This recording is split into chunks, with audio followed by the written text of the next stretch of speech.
असुराज हिरण्यकशिपु। जैसा कि इस अध्याय में बताया जाएगा, हिरण्याक्ष के विनाश के बाद उसके पुत्र तथा उसका भाई हिरण्यकशिपु अत्यधिक दुखी हुए। हिरण्यकशिपु ने सामान्य लोगों के धार्मिक कार्यकलापों को कम करने के प्रयास में अनेक पाप किए, किंतु उसने अपने भतीजों को एक इतिहास का उपदेश दिया जिससे उनके शौक कम हो सकें। जब भगवान ने शूकर के रूप में प्रकट होकर हिरण्यकशिपु के भाई हिरण्याक्ष को मार डाला तो हिरण्यकशिपु अत्यंत दुखी हुआ। क्रोध में आकर उसने भगवान पर आरोप लगाया कि वे अपने भक्तों का पक्षपात करते हैं। उसने अपने भाई को मारने के लिए भगवान द्वारा वराह रूप धारण करने की हंसी भी उड़ाई। वह सारे असुरों तथा राक्षसों को उत्तेजित करने लगा और शांत मुनियों तथा पृथ्वी के अन्यवासियों के अनुष्ठानों में विष डालने लगा। यज्ञ न कर पाने से सारे देवता पृथ्वी पर छिपे छिपे विचरण करने लगे। अपने भाई का अग्निदाह करने के बाद हिरण्यकशिपु अपने भतीजों से शास्त्रों से उदाहरण दे देकर जीवन को सच्चाई के विषय में बातें करता रहा। वह उन्हें सांत्वना देने के उद्देश्य से बोला, हे भतीजों, वीरों के लिए शत्रु के समक्ष मरना यशपूर्ण होता है। सारे जीव अपने अपने सकाम कर्मों के अनुसार इस संसार में साथ साथ आते हैं और प्रकृति के नियमों द्वारा फिर विलग हो जाते हैं, किंतु हमें यह सदैव जानना चाहिए कि आत्मा, जो कि शरीर से भिन्न है, शाश्वत, अविकारी, शुद्ध, सर्वव्यापी तथा सर्वज्ञ है। भौतिक शक्ति से बंध होने पर आत्मा उच्च और निम्न योनियों में विभिन्न साहचर्यों में जन्म लेता है और इस तरह अनेक प्रकार के शरीर प्राप्त करता है जिसमें वे सुख तथा दुख भोगता है। इस संसार की दशाओं से पीड़ित होना ही सुख तथा दुख का कारण है, इसके अन्य कारण नहीं होते और मनुष्य को कर्म की ऊपरी क्रियाओं को देखकर शौक संतप्त नहीं होना चाहिए। तत्पश्चात हिरण्यकशिपु ने उसी नर नरेश सुयज्ञ से संबंधित एक ऐतिहासिक घटना कह सुनाई। जब राजा का वध हो गया तो उसकी शौक संतप्त रानियों को जो उपदेश दिया गया था उसे भी हिरण्यकशिपु ने अपने भतीजों को कह सुनाया। उसने कुलिंग पक्षी का वृत्तांत सुनाया जो अपनी पत्नी के शौक में मग्न होने पर एक व्याध के बाण से विद्ध हो गया। उसी ने उसकी पत्नी को बाण से मार डाला था। इन कथाओं को सुनाकर हिरण्यकशिपु ने अपने भतीजों तथा अन्य संबंधियों को सांत्वना प्रदान की और उन्हें शौक से मुक्त किया। इस तरह शांत होने पर हिरण्यकशिपु की माता दिति तथा अनुजवधु रुषा भानु ने अपना मन आध्यात्मिक विचारों में लगा दिया। श्री नारद ख्वाच भ्रातृ एवं विनिहते हरिण क्रोध पूर्तिना हिरण्यकशिपु राजज्ञ तपेदृशाशुच्चा। एक शब्दार्थ। श्री नारद मुनि ने कहा, हे राजा युधिष्ठिर, जब भगवान विष्णु ने वराह रूप धारण करके हिरण्याक्ष को मार डाला तो हिरण्याक्ष का भाई हिरण्यकशिपु अत्यधिक क्रुद्ध हुआ और विलाप करने लगा। तात्पर्य। युधिष्ठिर ने नारद मुनि से पूछा था कि हिरण्यकशिपु अपने ही पुत्र प्रहलाद से इतनी ईर्ष्या क्यों करता था। अतएव नारद मुनि ने कथा कहनी प्रारंभ की जिस तरह हिरण्यकशिपु भगवान विष्णु का हरजारी बन गया था। आचेदन रुषापूर्ण संदष्ट जनछद कोपोज्वलक्ष्या चश्लोभ्या निरीक्षण धूममंबरम। दो शब्दार्थ। क्रोध से भरकर तथा अपने होठ काटते हुए हिरण्यकशिपु ने क्रोध से जलती हुई आंखों से आकाश को देखा तो वे सारा आकाश धूमिल हो गया। इस प्रकार वे बोलने लगा। तात्पर्य। असुर सदैव की भांति भगवान के प्रति ईर्ष्या करते हैं और उनसे शत्रुता रखते हैं। हिरण्यकशिपु ने भगवान विष्णु को मारने तथा उनके धाम वैकुंठ लोक को विध्वंस करने का विचार किया तो ये उसके शरीर के उद्देग थे। करालनष्टोग्रद्या दुष्प्रेक्ष्य भुकुट्टिमुख शूलमुद्यम्य सदस्य दानवानिद्मद्वीत। तीन शब्दार्थ। अपने भयानक दांत, उग्र दृष्टि तथा रोषपूर्ण भौहों को दिखाते हुए देखने में भयानक उसने अपना त्रिशूल धारण किया और अपने एकत्र असुर संगियों से इस प्रकार कहा, भो भो दानव दैत्याद्विमूर्धस्त्यक्ष शंबर शतबाहो हयग्रीव नमुचे पाकिलवल। चार विप्रचित्ते मंबच पुलोमन शुकुनादय शृणुतानंतरम सर्वे क्रियतामाशुमाचिरम। पांच शब्दार्थ। अरे दानव और दात्यो, अरे द्विमूर्त, त्यक्ष, शंबर तथा शतबाहु, अरे हयग्रीव, नमुचि, पाक तथा इलवल, अरे विप्रचित्ति, पुलोमन, शकुन तथा अन्य असुरों, तुम सब जरा मेरी बात को ध्यान पूर्वक सुनो और तब अविलंब मेरे वचनों के अनुसार कार्य करो। सप्लियर घातित, शुद्रधाता में दैत, सुहत, पारुनिग्राहीन हरिणा समयनाप्युपधावनय। छह शब्दार्थ। मेरे क्षुद्र शत्रु सारे देवता मेरे परम प्रिय तथा आज्ञाकारी शुभेच्छु भ्राता हिरण्याक्ष को मारने के लिए एक हो गए हैं। यद्यपि परमेश्वर विष्णु हम दोनों के लिए अर्थात देवताओं तथा असुरों के लिए सदैव समान हैं, किंतु इस बार देवताओं द्वारा अत्यधिक पूजित होने से उन्होंने उनका पक्ष लिया और हिरण्याक्ष को मारने में उनकी सहायता की। 700 569 5+8 6 असुर तथा देवतागण दोनों ही भगवान को परम स्वामी मानते हैं। किंतु देवता तो अपने स्वामी की आज्ञा का पालन करते हैं जबकि असुर उनको ललकारते हैं। इस तरह देवता तथा असुर एक पति की दो सपत्नियों की भांति हैं, प्रत्येक पत्नी दूसरी की सपत्नी है। अतएव यहाँ पर सप्ते शब्द व्यवहृत है। तात्पर्य, जैसा कि भगवद गीता 9.29 में कहा गया है, समूह 5 हंस सर्वभारतेषु, भगवान समस्त जीवों के प्रति समदर्शी हैं। क्योंकि देवता तथा असुर दोनों ही जीव हैं, तो फिर यह कैसे संभव है कि भगवान एक वर्ग के जीवों का पक्षपात करें और दूसरे के विरुद्ध रहें? वास्तव में भगवान के लिए पक्षपात कर पाना संभव नहीं है। फिर भी चूंकि देवता तथा भक्त भगवान के आदेशों का कठोरता से सदा पालन करते हैं, अतएव अपनी निष्ठा के कारण वे उन असुरों पर विजयी होते हैं जो यह जानते हैं कि परमेश्वर तो विष्णु हैं किंतु वे उनके आदेशों का पालन नहीं करते। भगवान विष्णु का निरंतर स्मरण करते रहने के कारण असुरगण सामान्यतया मृत्यु के बाद सायोज्य मुक्ति प्राप्त करते हैं। हिरण्यकशिपु भगवान पर पक्षपात करने का लांछन लगा रहा था क्योंकि देवता उनकी पूजा करते थे, लेकिन वस्तुतः सरकार की तरह ही भगवान तनिक भी पक्षपात नहीं करते। सरकार किसी एक नागरिक का पक्षपात नहीं करती, किंतु यदि नागरिक नियमों का पालन करने वाला है तो वे शांतिपूर्वक रहने तथा अपने असली स्वार्थों को पूर्ति करने के लिए राज्य से प्रचुर अवसर प्राप्त करता है। तस्य त्यक्त स्वभाव से घृणे मायामनोकस्य भर्जन्तं भजमानस्य बाल सेवा स्थिरात्मनः। 7 मछूल भिनग्रीवस्य भूरेण रुधिरेन्वै असृक् प्रिय तरपथि शिवरात्रन में गतव्यथय। 8 शब्दार्थ, भगवान ने असुरों तथा देवताओं के प्रति समानता की अपनी सहज प्रवृत्ति त्याग दी है। यद्यपि वे परम पुरुष हैं, किंतु अब माया के वशीभूत होकर उन्होंने अपने भक्तों अर्थात देवताओं को प्रसन्न करने के लिए वराह का रूप धारण किया है। जिस तरह एक अशांत बालक किसी की ओर उन्मुख हो जाए। अतएव मैं अपने त्रिशूल से भगवान विष्णु के सिर को उनके धड़ से अलग कर दूंगा और उनके शरीर से निकले प्रचुर रक्त से अपने भाई हिरण्याक्ष को प्रसन्न करूंगा जो उनके रक्त को चूसने का शौकीन था। इस प्रकार मैं भी शांत हो सकूंगा। तात्पर्य, इस श्लोक में आसुरी मनोवृत्ति के दोष का स्पष्ट वर्णन है। हिरण्यकशिपु ने सोचा कि विष्णु भी एक चंचल बालक को भांति पक्षपात करते हैं। हिरण्यकशिपु ने यह सोचा कि भगवान किसी भी समय अपना मन बदल सकते हैं, अतएव उनके वचन तथा कर्म बच्चों जैसे हैं। वास्तव में असुरगण सामान्य मानव होने के कारण अपना मन बदलते हैं और भौतिकता से बद्ध होने के कारण वे सोचते हैं कि भगवान भी बद्ध हैं। जैसा कि भगवान भगवद गीता 9.11 में कहते हैं, अवजानन्ति मा युद्धमानुषि तनुमाश्रितम। जब मैं मनुष्य रूप में अवतरित होता हूँ तो मूर्ख मेरा उपहास करते हैं। असुर सदैव सोचते हैं कि विष्णु को मारा जा सकता है, अतएव उन्हें मारने के विचार में लीन होने के कारण उन्हें विष्णु के प्रतिकूल सोचने का डॉलर तो प्राप्त होता है। यद्यपि वे भक्त नहीं होते, लेकिन विष्णु के विषय में सोचना प्रभावशाली होता है और इस तरह वे सामान्यतया सत्वजय मुक्ति प्राप्त करते हैं।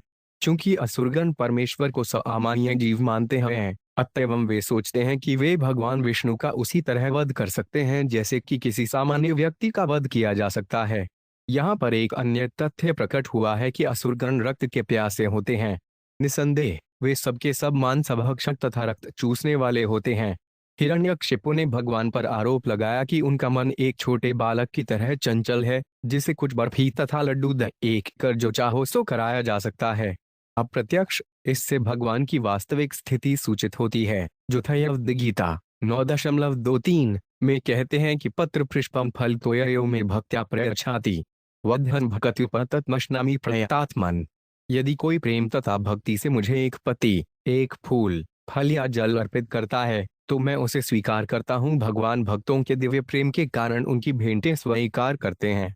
चूंकि भक्तगण परमेश्वर से प्रेम करते हैं, अतएव वे भगवान को पहले अर्पित किए बिना अपना भोजन नहीं करते। भगवान एक क्षुद्र पत्र या पुष्प के लिए लालायित नहीं रहते। उनके पास खाने के लिए बहुत है। वे ही सारे जीवों को भोजन देने वाले हैं। फिर भी चूंकि वे अत्यंत कृपालु तथा भक्तवत्सल हैं अर्थात भक्तों के अनुकूल हैं, अतएव उन्हें प्रेम तथा भक्ति पूर्वक जो भी अर्पित किया जाता है उसे वे अवश्य खाते हैं। इस गुण को बालपना नहीं समझना चाहिए। भगवान का सर्वोच्च गुण है उनकी भक्तवत्सलता। दूसरे शब्दों में वे अपने भक्तों से सदैव अत्यधिक प्रसन्न रहते हैं। जहाँ तक माया शब्द के प्रयोग की बात है, जब यह भगवान तथा उनके भक्तों के व्यवहारों में प्रयुक्त होता है तो इसका अर्थ है स्नेह। अपने भक्तों के पक्ष में किए गए कर्म अवगुण नहीं है, अपितु भगवान के सहज स्नेह के लक्षण है। जहां तक भगवान विष्णु के रुधिर का प्रश्न है, क्योंकि भगवान विष्णु के सिर को उनके शरीर से छिन्न नहीं किया जा सकता, अतएव रक्त की बात ही नहीं उठती। किंतु विष्णु के शरीर को अलंकृत करने वाली माला रक्त के ही समान लाल होती है। जब असुरों को सायोज्य मुक्ति मिलती है और वे अपने पापमय कर्मों को पीछे छोड़ जाते हैं, तो उन्हें रक्त के समान विष्णु की लाल माला ही आशीर्वाद वर देती है। सायोज्य मुक्ति प्राप्त करने के बाद कभी कभी असुरों को बैकुंठ लोक प्राप्त होता है, जहां उन्हें भगवान की माला का प्रसाद पुरस्कार रूप में मिलता है।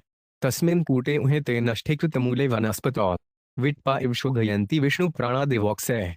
नौ शब्दार्थ, जब वृक्ष की जड़ काट दी जाती है तो वह गिर पड़ता है और उसकी शाखाएं एवं पत्तियां स्वयमेव सूख जाती हैं।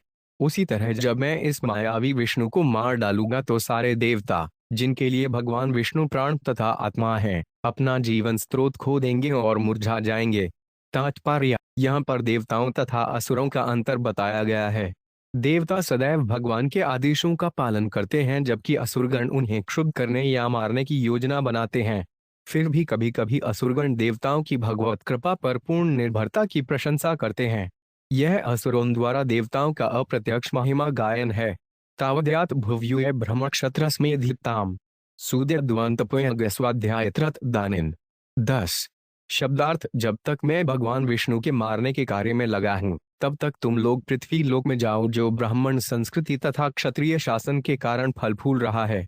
ये लोग तपस्या, यज्ञ, वैदिक अध्ययन, अनुष्ठानिक व्रत तथा दान में लगे रहते हैं। ऐसे सारे लोगों को जाकर विनष्ट कर दो। तात्पर्य, हिरण्यकशिपु का मुख्य उद्देश्य देवताओं को विचलित करना था। उसने सर्वप्रथम भगवान विष्णु को मार डालने की योजना बनाई, जिससे विष्णु की मृत्यु होने पर सारे देवता स्वतः निर्बल होकर मर जाएंगे। उसकी दूसरी योजना पृथ्वी के वासियों को सताने की थी। पृथ्वीवासियों तथा अन्य लोगों की शांति तथा समृद्धि ब्राह्मणों तथा क्षत्रियों द्वारा स्थिर रखी जाती थी। भगवद गीता 4.13 में भगवान कहते हैं, चातुर्वर्ण गया सुष्टि गुण कर्म विभागश। प्रकृति के 3 गुणों तथा उनके नियत कर्म के अनुसार मानव समाज के 4 वर्णों की सृष्टि मेरे द्वारा की गई है। सभी लोकों में भिन्न भिन्न प्रकार के वासी रहते हैं, लेकिन यहाँ पर मनुष्यों द्वारा निवसित पृथ्वी लोक के प्रसंग में वे संस्तुत करते हैं कि समाचार वर्णों ब्राह्मण, क्षत्रिय, वैश्य तथा शूद्र में विभाजित किया जाए। इस पृथ्वी पर भगवान कृष्ण के अवतार के पूर्व ऐसा जाना जाता है कि यह पृथ्वी ब्राह्मणों तथा क्षत्रियों द्वारा व्यवस्थित होती थी। ब्राह्मण का कर्तव्य है कि वह श्रम, शांति, दम, आत्मसंयम, तितिक्षा, सहिष्णुता, सत्यम, सच्चाई, शौचतम, स्वच्छता तथा आजम, सरलता का संवर्धन करे और तब क्षत्रिय राजाओं को सलाह दे कि देश या लोक पर किस तरह शासन किया जाए। ब्राह्मणों के उपदेशों का पालन करते हुए क्षत्रियों को चाहिए कि वे जनता को तपस्या, यज्ञ, स्वाध्याय तथा वैदिक अनुष्ठानों में हड़ बनने के लिए प्रवृत्त करें। उन्हें ब्राह्मणों, सन्यासियों तथा मंदिरों को दान देने की भी व्यवस्था करनी चाहिए। ब्राह्मण संस्कृति का यह दैवी विधान है। लोगों की प्रवृत्ति यज्ञ संपन्न करने की ओर इसलिए होती है क्योंकि यदि यज्ञ नहीं किए जाएं तो अपर्याप्त वर्षा होगी। यज्ञाद थवति पर्जन्य, जिससे कृषि कर्म में बाधा उपस्थित होगी। पर्जन्याद अनसंभव, अतएव ब्राह्मण संस्कृति का सूत्रपात करके क्षत्रिय सरकार को चाहिए कि लोगों को यज्ञ करने, वेदों को पढ़ने तथा दान देने के प्रति प्रवृत्त करें। इस प्रकार लोगों की आवश्यकताएं सरलता से पूर्ण हो सकेंगी और समाज में उपद्रव नहीं होगा। इस संबंध में भगवान कृष्ण भगवद गीता 3.12 में कहते हैं, इष्टन भोगान हिर्वो देवादास्यन्ते यज्ञधाविता तैर्दतान हृदय भ्यो यो धूढ़ेस्तैनैव सः। सारे देवता जीवन की विविध आवश्यकताओं का भार संभालने के कारण यज्ञ संपन्न होने पर तुष्ट होकर मनुष्य की सारी आवश्यकताओं की पूर्ति करते हैं। किंतु जो व्यक्ति इन उपहारों को देवताओं को अर्पित किए बिना भोग करता है, वह निश्चय ही चोर है। देवतागण वैद्य इच्छापूर्ति अभिकर्ता हैं, जो विष्णु के प्रतिनिधि रूप में कार्य करते हैं। अतएव नियत यज्ञ संपन्न करके उन्हें प्रसन्न किया जाना चाहिए। वेदों में विभिन्न देवताओं के लिए भिन्न भिन्न यज्ञ बताए गए हैं, किंतु वे सारे यज्ञ अंततः भगवान को ही समर्पित होते हैं। जो भगवान को नहीं समझ सकता उसके लिए संस्तुति की जाती है कि वह देवताओं के लिए यज्ञ करे। वेदों में संबद्ध व्यक्तियों के भिन्न भिन्न भौतिक गुणों के अनुसार विभिन्न यज्ञों की संस्तुति की गई है। विभिन्न देवताओं की पूजा का आधार भी गुणों के अनुसार है।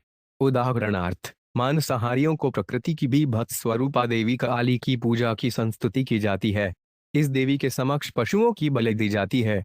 किंतु सत्वगुणियों के लिए विष्णु पूजा की संस्तुत की जाती है। अंततः सारे यज्ञ क्रमश दिव्य पद तक उठने के निमित्त किए जाते हैं। सामान्य व्यक्तियों के लिए कम से कम 5 यज्ञ आवश्यक हैं जिन्हें परिणम्य यज्ञ कहना जाता है। किंतु मनुष्य को यह जान लेना चाहिए कि मानव समाज की सारी आवश्यकताएं भगवान के अभिकर्ता देवताओं द्वारा पूरी की जाती हैं। कोई कुछ बना नहीं सकता। उदाहरणार्थ, मानव समाज के समस्त खाद्य पदार्थों के विषय में विचार करें। इनमें अन्न, फल, तरकारियां, दूध तथा चीनी सम्मिलित हैं, जो शाकाहारियों के लिए हैं। इनमें मांसाहारियों के लिए भी खाद्य पदार्थ होते हैं, यथा मांस, किंतु इनमें से किसी का भी निर्माण मनुष्य द्वारा नहीं हो सकता। पुनः दूसरा उदाहरण ऊष्मा, प्रकाश, जल तथा वायु का लें, जो जीवन के लिए आवश्यक हैं और इनमें से किसी का भी निर्माण मानव समाज द्वारा नहीं हो सकता। परमेश्वर के बिना न तो प्रचुर सूर्य प्रकाश हो सकता है, न चांदनी, न वर्षा, न मंद समीर, जिनके अभाव में कोई जीवित नहीं रह सकता। स्पष्ट है कि हमारे जीवन भगवान द्वारा प्रदत्त वस्तुओं पर आश्रित है। यहाँ तक कि अपने निर्माण कार्यों के लिए भी हमें अनेक कच्चे मालों की आवश्यकता होती है, यथा धातुएं, गंधक, पारा, मैंगनीज इत्यादि, और ये सब भगवान के अभिकर्ताओं द्वारा इस उद्देश्य से प्रदान की जाती हैं कि हम इनका उचित उपयोग करके अपने को स्वस्थ रखकर आत्म साक्षात्कार प्राप्त कर सकें, जो हमारे जीवन का चरम लक्ष्य अर्थात संसार में जीवन संघर्ष से मोक्ष है। यह जीवन लक्ष्य यज्ञों को संपन्न करके प्राप्त किया जाता है। यदि हम मनुष्य जीवन के प्रयोजन को भूल जाते हैं और मात्र इंद्रिय तृप्ति के लिए भगवान के अभिकर्ताओं से आपूर्ति ग्रहण करते जाते हैं और संसार में अधिकाधिक फंसते जाते हैं, जो सृष्टि का उद्देश्य नहीं है, तो निश्चय ही हम चोर बन जाते हैं और हमें प्रकृति के नियमों द्वारा दंडित होना पड़ता है। चोरों का समाज कभी सुखी नहीं रह सकता, क्योंकि उनका कोई जीवन लक्ष्य नहीं होता। निपट भौतिकतावादी चोरों का कोई जीवन लक्ष्य नहीं होता। वे इंद्रिय तृप्ति द्वारा प्रेरित होते हैं, उन्हें यज्ञों को संपन्न करने का कोई ज्ञान भी नहीं होता। किंतु भगवान चैतन्य ने यज्ञ की सरलतम विधि का सूत्रपात किया, जो षड्भीतन यज्ञ है और जिसे विश्व का कोई भी ऐसा व्यक्ति जो कृष्ण भावनामृत के सिद्धांतों को स्वीकार करता है, संपन्न कर सकता है। हिरण्यकशिपु ने पृथ्वी के निवासियों को मार डालने की योजना बनाई थी, जिससे यज्ञ बंद हो जाए और सारे देवता विचलित होकर स्वतः मर जाएं। जब परमेश्वर भगवान विष्णु का स्वतः वध हो जाएगी। ये हिरण्यकशिपु की आसुरी योजनाएं थीं और वे ऐसे कार्यों में दक्ष था। विष्णु द्विजक्रिया मूलो यज्ञो धर्म में पुमान देवर्षि पितृभूतानां धर्म से चरपरायणम। 19 शब्दार्थ ब्राह्मण संस्कृति का मूल सिद्धांत यज्ञों तथा अनुष्ठानों के साक्षात स्वरूप भगवान विष्णु को प्रसन्न करना है। भगवान विष्णु समस्त धार्मिक सिद्धांतों के साक्षात आधार हैं और वे समस्त देवताओं, महान पितरों तथा सामान्य जनता के आश्रय हैं। यदि ब्राह्मणों का वध कर दिया जाए तो क्षत्रियों को यज्ञ संपन्न करने के लिए प्रेरित करने वाला कोई नहीं रहेगा और इस तरह सारे देवता यज्ञों द्वारा प्रसन्न किए जाने पर स्वतः मर जाएंगे। तात्पर्य: चूंकि विष्णु ही ब्राह्मण संस्कृति के केंद्र बिंदु हैं, अतएव हिरण्यकशिपु की योजना विष्णु वध करने की थी, क्योंकि यदि विष्णु का वध कर दिया जाता है तो ब्राह्मण संस्कृति भी विनष्ट हो जाएगी। ब्राह्मण संस्कृति के विनाश होने पर यज्ञ संपन्न नहीं हो सकेंगे और यज्ञ के अभाव में नियमित वर्षा होनी बंद हो जाएगी। यज्ञात भवति पर्जन्य। इस तरह सारे विश्व में उत्पात होंगे, जिससे देवता पराजित हो जाएंगे। इस श्लोक से हमें स्पष्ट संकेत प्राप्त होता है कि वैदिक सभ्यता के नष्ट होने से मानव समाज किस तरह विश्वविंखलित हो जाता है और ब्राह्मणों द्वारा संपन्न होने वाले वैदिक कर्मकांड बंद हो जाते हैं। कलाशूद्र संभव है, क्योंकि आधुनिक जगत की जनसंख्या अधिकांशत शूद्र है। अतएव ब्राह्मण संस्कृति विनष्ट हो चुकी है और इसे उचित मार्ग पर ले आना अत्यधिक कठिन है। तैव भगवान चैतन्य ने भगवान के पवित्र नाम के कीर्तन की संस्तुति की है, जिससे खोई हुई ब्राह्मण संस्कृति सरलता से पुनरुज्जीवित हो सकेगी। हरे नाम हरेन्मेव केवलम कलो नास्तेव नास्तेव नास्तेव गतिरन्यथा। आसुरी जनसंख्या में वृद्धि के कारण ब्राह्मण संस्कृति तो विनष्ट हो ही चुकी है। कोई क्षत्रिय सरकार भी नहीं है। उल्टे आजकल की सरकार प्रजातांत्रिक है, जिसमें कोई भी शूद्र मतदान द्वारा सरकारी बागडोर अपने हाथ में लेकर शासन संभाल सकता है। कलियुग के विषाक्त प्रभाव के कारण शास्त्र भागवत 12 फरवरी 13 का कथन है, 10 प्रायश गजसु सरकार 10 अर्थात लुटेरों की नीतियां धारण करेगी। इस प्रकार ब्राह्मणों से कोई आदेश नहीं मिलेंगे और यदि मिले भी तो कोई क्षत्रिय शासक नहीं होगा जो उनका पालन कर सके। सत्य युग को छोड़कर पहले भी जब असुरों का प्रभाव था तो हिरण्यकशिपु ने ब्राह्मण संस्कृति तथा क्षत्रिय सरकार को विनष्ट करने की योजना बनाई थी, जिससे सारे संसार में अराजकता फैल जाए। यद्यपि सत्य युग में इस योजना को कार्यान्वित कर पाना दुष्कर था, लेकिन शूद्रों तथा असुरों से पूर्ण इस कलयुग में ब्राह्मण संस्कृति विनष्ट हो चुकी है और केवल महामंत्र के कीर्तन से ही पुनरुज्जीवित हो सकती है। इसीलिए कृष्ण भावनामृत आंदोलन या हरे कृष्ण आंदोलन का सूत्रपात ब्राह्मण संस्कृति को सरलता से पुनरुज्जीवित करने के लिए किया गया है, जिससे लोग इसी जीवन में सुखी तथा शांतिमय रह सकें और अगले जन्म में ऊपर उठने की तैयारी कर सकें। इस प्रसंग में श्रील मध्वाचार्य ने ब्रह्मांड पुराण से यह श्लोक उद्धृत किया है। विप्रयज्ञाद्युल्टु हरिरित्यासुरान्मतम् हरिरेव सर्वस्य मूल संयड्यतो नृप। हे राजन, असुरगण सोचते हैं कि हरि या भगवान विष्णु का अस्तित्व ब्राह्मणों तथा यज्ञों के कारण है, लेकिन तथ्य तो यह है कि हरि ब्राह्मणों तथा यज्ञों सहित प्रत्येक वस्तु के कारण है। अतएव हरे कीर्तन या सठ भगवान आंदोलन के प्रचार द्वारा ब्राह्मण संस्कृति तथा क्षत्रिय सरकार स्वतः वापस आ जाएगी और लोग अत्यंत सुखी होंगे। अन्यत्र द्विजा गावो वेदा वर्णाश्रम क्रिया तत्त जनपद यात संदीप्यत वृश्चत। 12 शब्दार्थ जहाँ कहीं भी गौवों तथा ब्राह्मणों को सुरक्षा प्राप्त है तथा जहाँ जहाँ वर्णाश्रम नियमों के अनुसार वेदों का अध्ययन होता है, वहाँ वहाँ तुरंत जाओ। तुम लोग उन स्थानों में अग्नि लगा दो और जीवन के स्रोत वृक्षों को जड़ से काट कर गिरा दो। तात्पर्य, यहाँ पर असली मानव सभ्यता के चित्र का अप्रत्यक्ष वर्णन हुआ है। पूर्ण मानव सभ्यता में भली भांति प्रशिक्षित पुरुषों का वध पूर्ण ब्राह्मण के रूप में होना चाहिए। इसी प्रकार शास्त्रों के आदेशानुसार सुचारू रूप से देश का शासन चलाने के लिए क्षत्रिय होने चाहिए और होने चाहिए वैश्य जो गायों की रक्षा कर सकें। गाव शब्द सूचित करता है कि गायों को सुरक्षा प्रदान की जाए।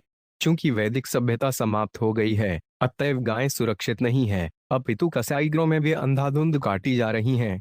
ऐसे कार्य असुरों के हैं, अतएव यह आसुरी सभ्यता है। यहाँ पर वर्णित नश्चिम कर्म मानव सभ्यता के लिए अनिवार्य है। जब तक मार्गदर्शन के लिए ब्राह्मण ना हो, ठीक से शासन करने के लिए क्षत्रिय नहीं हो तथा अन्न उत्पन्न करने एवं गायों की रक्षा के लिए पूर्ण वैश्य ना हो, तब तक लोग शांतिपूर्वक कैसे रह सकते हैं? यह असंभव है। दूसरी बात यह है कि वृक्षों को भी सुरक्षा प्रदान की जानी चाहिए। वृक्ष को उसके जीवन काल में किसी औद्योगिक कार्य के लिए नहीं काटा जाना चाहिए। कलयुग में वृक्षों को उद्योग के लिए, विशेष रूप से कागज मिलों के लिए आंख मूंद कर व्यर्थ ही काटा जाता है और ये मिलें वृहद मात्रा में कागज तैयार करती हैं, जिससे आसुरी विज्ञापन, व्यर्थ साहित्य, अनेक समाचार पत्रों का प्रकाशन होता है तथा अन्य कागजी उत्पाद बनते हैं। यह आसुरी सभ्यता का चिन्ह है। जब तक भगवान विष्णु की सेवा के लिए आवश्यकता न पड़े, वृक्ष न काटे जाए। यज्ञ अर्थात कर्मणो उण्यत्र लोकोपाच्य कार्य बंधन, भगवान विष्णु के लिए यज्ञ रूप कर्म किया जाए, अन्यथा कर्म मनुष्य को इस भौतिक जगत से बांधने वाला है। लेकिन यदि कागज की मिलें कागज का उत्पादन बंद कर दें तो यह पूछा जा सकता है कि हमारा इस्कान साहित्य किस तरह छपेगा? इसका उत्तर यह है कि कागज मिलों को चाहिए कि इस्कान साहित्य के प्रकाशनार्थ ही कागज का उत्पादन करें, क्योंकि यह साहित्य भगवान विष्णु की सेवा करने के लिए प्रकाशित किया जाता है। यह साहित्य भगवान विष्णु के साथ हमारे संबंध को स्पष्ट करता है, अतएव इस्कान साहित्य का प्रकाशन निग्रह संपादन है। यज्ञ तत्कर्मणो उण्यत्र लिखो यान कर्म बंधन। यज्ञ तो श्रेष्ठ अधिकारियों द्वारा बताई गई विधि से संपन्न किया जाए। अवंछित साहित्य के प्रकाशन हेतु कागज निर्माण के लिए ही वृक्षों को काटना सबसे बड़ा पाप कर्म है। इति ते भर्तु निर्देशमादाय शिरसाहता तथा प्रजना कदमन विदश्चु कदन प्रिया। 13 शब्दार्थ इस तरह जघन्य कर्मों के इच्छुक असुरों ने हिरण्यकशिपु की आज्ञा को अत्यंत आदरपूर्वक लिया और उसे नमस्कार किया। उसके निर्देशानुसार वे सारे जीवों के विरुद्ध ईर्ष्यापूर्ण कार्यकलाप में जुट गए। तात्पर्य, जैसा कि यहाँ पर बताया गया है, आसुरी सिद्धांतों के अनुयायी सामान्य जनों के प्रति नितांत ईर्ष्या से भरे रहते हैं। आजकल की वैज्ञानिक प्रगति इस ईर्ष्या का जीता जागता उदाहरण है। नाभिकीय ऊर्जा की खोज जनता के लिए विपत्तिजनक रही है, क्योंकि संसार भर में असुरगण नाभिकीय हथियार बना रहे हैं। इस प्रसंग में कदन प्रिया शब्द अत्यंत सार्थक है। असुरगण जो वैदिक संस्कृति को विनष्ट कर देना चाहते हैं, वे निर्बल नागरिकों से अत्यधिक ईर्ष्या करते हैं और ऐसा कार्य करते हैं कि उनकी खोजें अंततोगत्वा हरेक के लिए अकल्याणकर सिद्ध हों। जय तो उड़ता। भगवद गीता के 16वें अध्याय में यह भली भांति बताया गया है कि असुरगण सामान्य जनों के विनाश हेतु किस प्रकार पाप कर्मों में रत रहते हैं। पुरग्रामव्रजोद्यान क्षेत्रारामाश्रमाक्रान खेड खरवट घोषाश्वदधो पतनानि च। 14 शब्दार्थ असुरों ने नगरों, गांवों, चारागाहों, उद्यानों, खेतों तथा जंगलों में आग लगा दी। उन्होंने साधु पुरुषों के घरों, मूल्यवान धातु उत्पन्न करने वाली महत्वपूर्ण खानों, कृषकों के आवासों, पर्वतीय ग्रामों, अहीरों की बस्तियों को जला दिया। उन्होंने सरकारी राजधानियां भी जला दी। तात्पर्य: उद्यान उन स्थानों के लिए प्रयुक्त किया जाता है जहां फल तथा फूल उत्पन्न करने के लिए वृक्ष उगाए जाते हैं, जो मानव सभ्यता के लिए अत्यंत महत्वपूर्ण होते हैं। भगवद गीता 9.26 में कृष्ण कहते हैं, पत्र पुष्पम फल तोयो में भक्त्या प्रयच्छति वदाहं भक्त्युपहनतम स्नामे प्रयतात्मन। यदि कोई मुझे प्रेम तथा भक्ति पूर्वक एक पत्ती, एक फूल, फल या जल अर्पित करता है तो मैं उसे स्वीकार करता हूँ। फल तथा फूल भगवान को अत्यंत प्रिय है। यदि कोई भगवान को प्रसन्न करना चाहता है तो वे केवल फल तथा फूल अर्पित कर सकता है और भगवान उन्हें ग्रहण करके प्रसन्न हो जाते हैं। हमारा एकमात्र कर्तव्य है भगवान को प्रसन्न करना। संसिद्धिरेतोष्णम। हम जो कुछ भी करें, हमारा व्यवसाय चाहे कुछ भी हो, हमारा मुख्य लक्ष्य भगवान को प्रसन्न करना या तुष्ट करना होना चाहिए। इस श्लोक में वर्णित सारी सामग्री विशेष रूप से भगवान की तुष्टि के निमित्त है, अन्य किसी की इंद्रिय तृष्टि के लिए नहीं। सरकार का ही नहीं, अपितु सारे समाज का गठन ऐसा होना चाहिए कि हर एक को भगवान को संतुष्ट करने की शिक्षा दी जा सके। किंतु दुर्भाग्यवश इस युग में नत्ते विदुः स्वार्थघात ही विषय है। लोग यह नहीं जानते कि मनुष्य जीवन सर्वोच्च का लक्ष्य भगवान विष्णु को तुष्ट करना है। इसके विपरीत वे असुरों की तरह विष्णु को मारकर इंद्रिय तृप्ति द्वारा सुखी बनना चाहते हैं। केचित खनिन्द्रैर्बिभिदु सेतु प्राकार गोपरान आजीगव्य श्रीछि दुर्वक्षान केचित पशुपाणय प्रादेह शरणाने के प्रजन आजुवल टोल मुख्य। 15। शब्दार्थ: कुछ असुरों ने फावड़े लेकर पुल, परकोटे तथा नगरों के द्वारों, गोपुरों को तोड़ डाला। कुछ ने कुल्हाड़े लेकर आम, कटहल के महत्वपूर्ण वृक्षों तथा अन्य भोज्य सामग्री वाले वृक्षों को काट डाला।